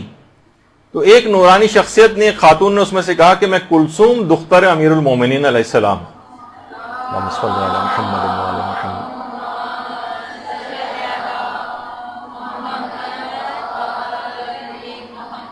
اور وہ جو تمہارے سامنے دوسری خاتون ہے وہ زینب بنت علی سلام اللہ علیہ ہیں. اور وہ جو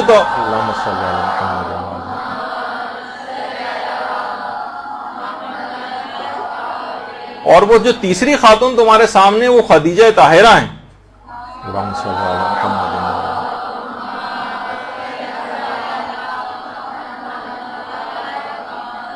اور وہ چوتھی خاتون جن کا نور زمین و آسمان سے ساطع ہو رہا ہے، اور یہ وہی ہیں جن کے نور سے چاند اور سورج اور ستارے روشن ہوتے ہیں.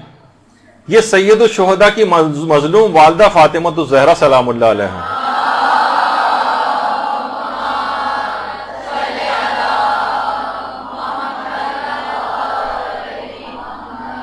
ہم اس مجلس میں اس وجہ سے آئے ہیں تاکہ ہم تمہیں اس سے شرمندگی سے بچائیں اور تبرک ہم خود تقسیم کریں. باقاعدہ اسرار الشہادات، اکثیر العبادات فی اسرار الشہادات میں علامہ دربندی نے اس کی پہلی جلد کے اندر اس واقعے کو لکھا. تو اس طرح سے مجالس عزا کے تبرک کی تقسیم کے لیے نورانی شخصیتوں کا آنا بھی مشاہدات کے اندر آیا ہے. قطیف کی خواتین کا یہ واقعہ بہت مشہور ہوا تھا، یہاں تک کہ اس کتاب تک کے اندر ہی آیا، اور بھی اس کے علاوہ بھی بے شمار اس کے واقعات اور مکاشفات. تو بہرحال اس کو بالکل اچھے طریقے سے اس کا اہتمام کرنا چاہیے. اتنا بابرکت ہے یہ کہ باقاعدہ کسی شاعر نے بڑا اچھا اس میں شعر کہا ہے کہ رضوان تیرا خوان جنا تجھ کو مبارک. جنت کی جو نعمتیں کا خوان ہے تجھ کو مبارک، میرے لیے مجلس کا تبرک ہی بہت. تو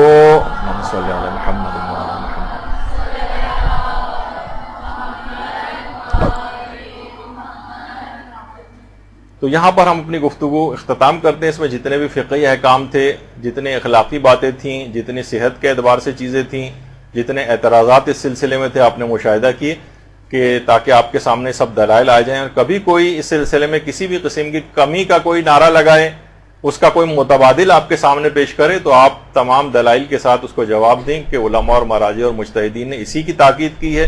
اس میں جتنی زیادہ اس کے اندر کوششیں کی جائیں، کتنا زیادہ اس کا اہتمام کیا جائے، اس کے اندر کوئی اسراف نہیں ہے. اور اگر کچھ بچ جائے تو لوگوں کے اندر تقسیم کرنے کا اہتمام کرنا چاہیے.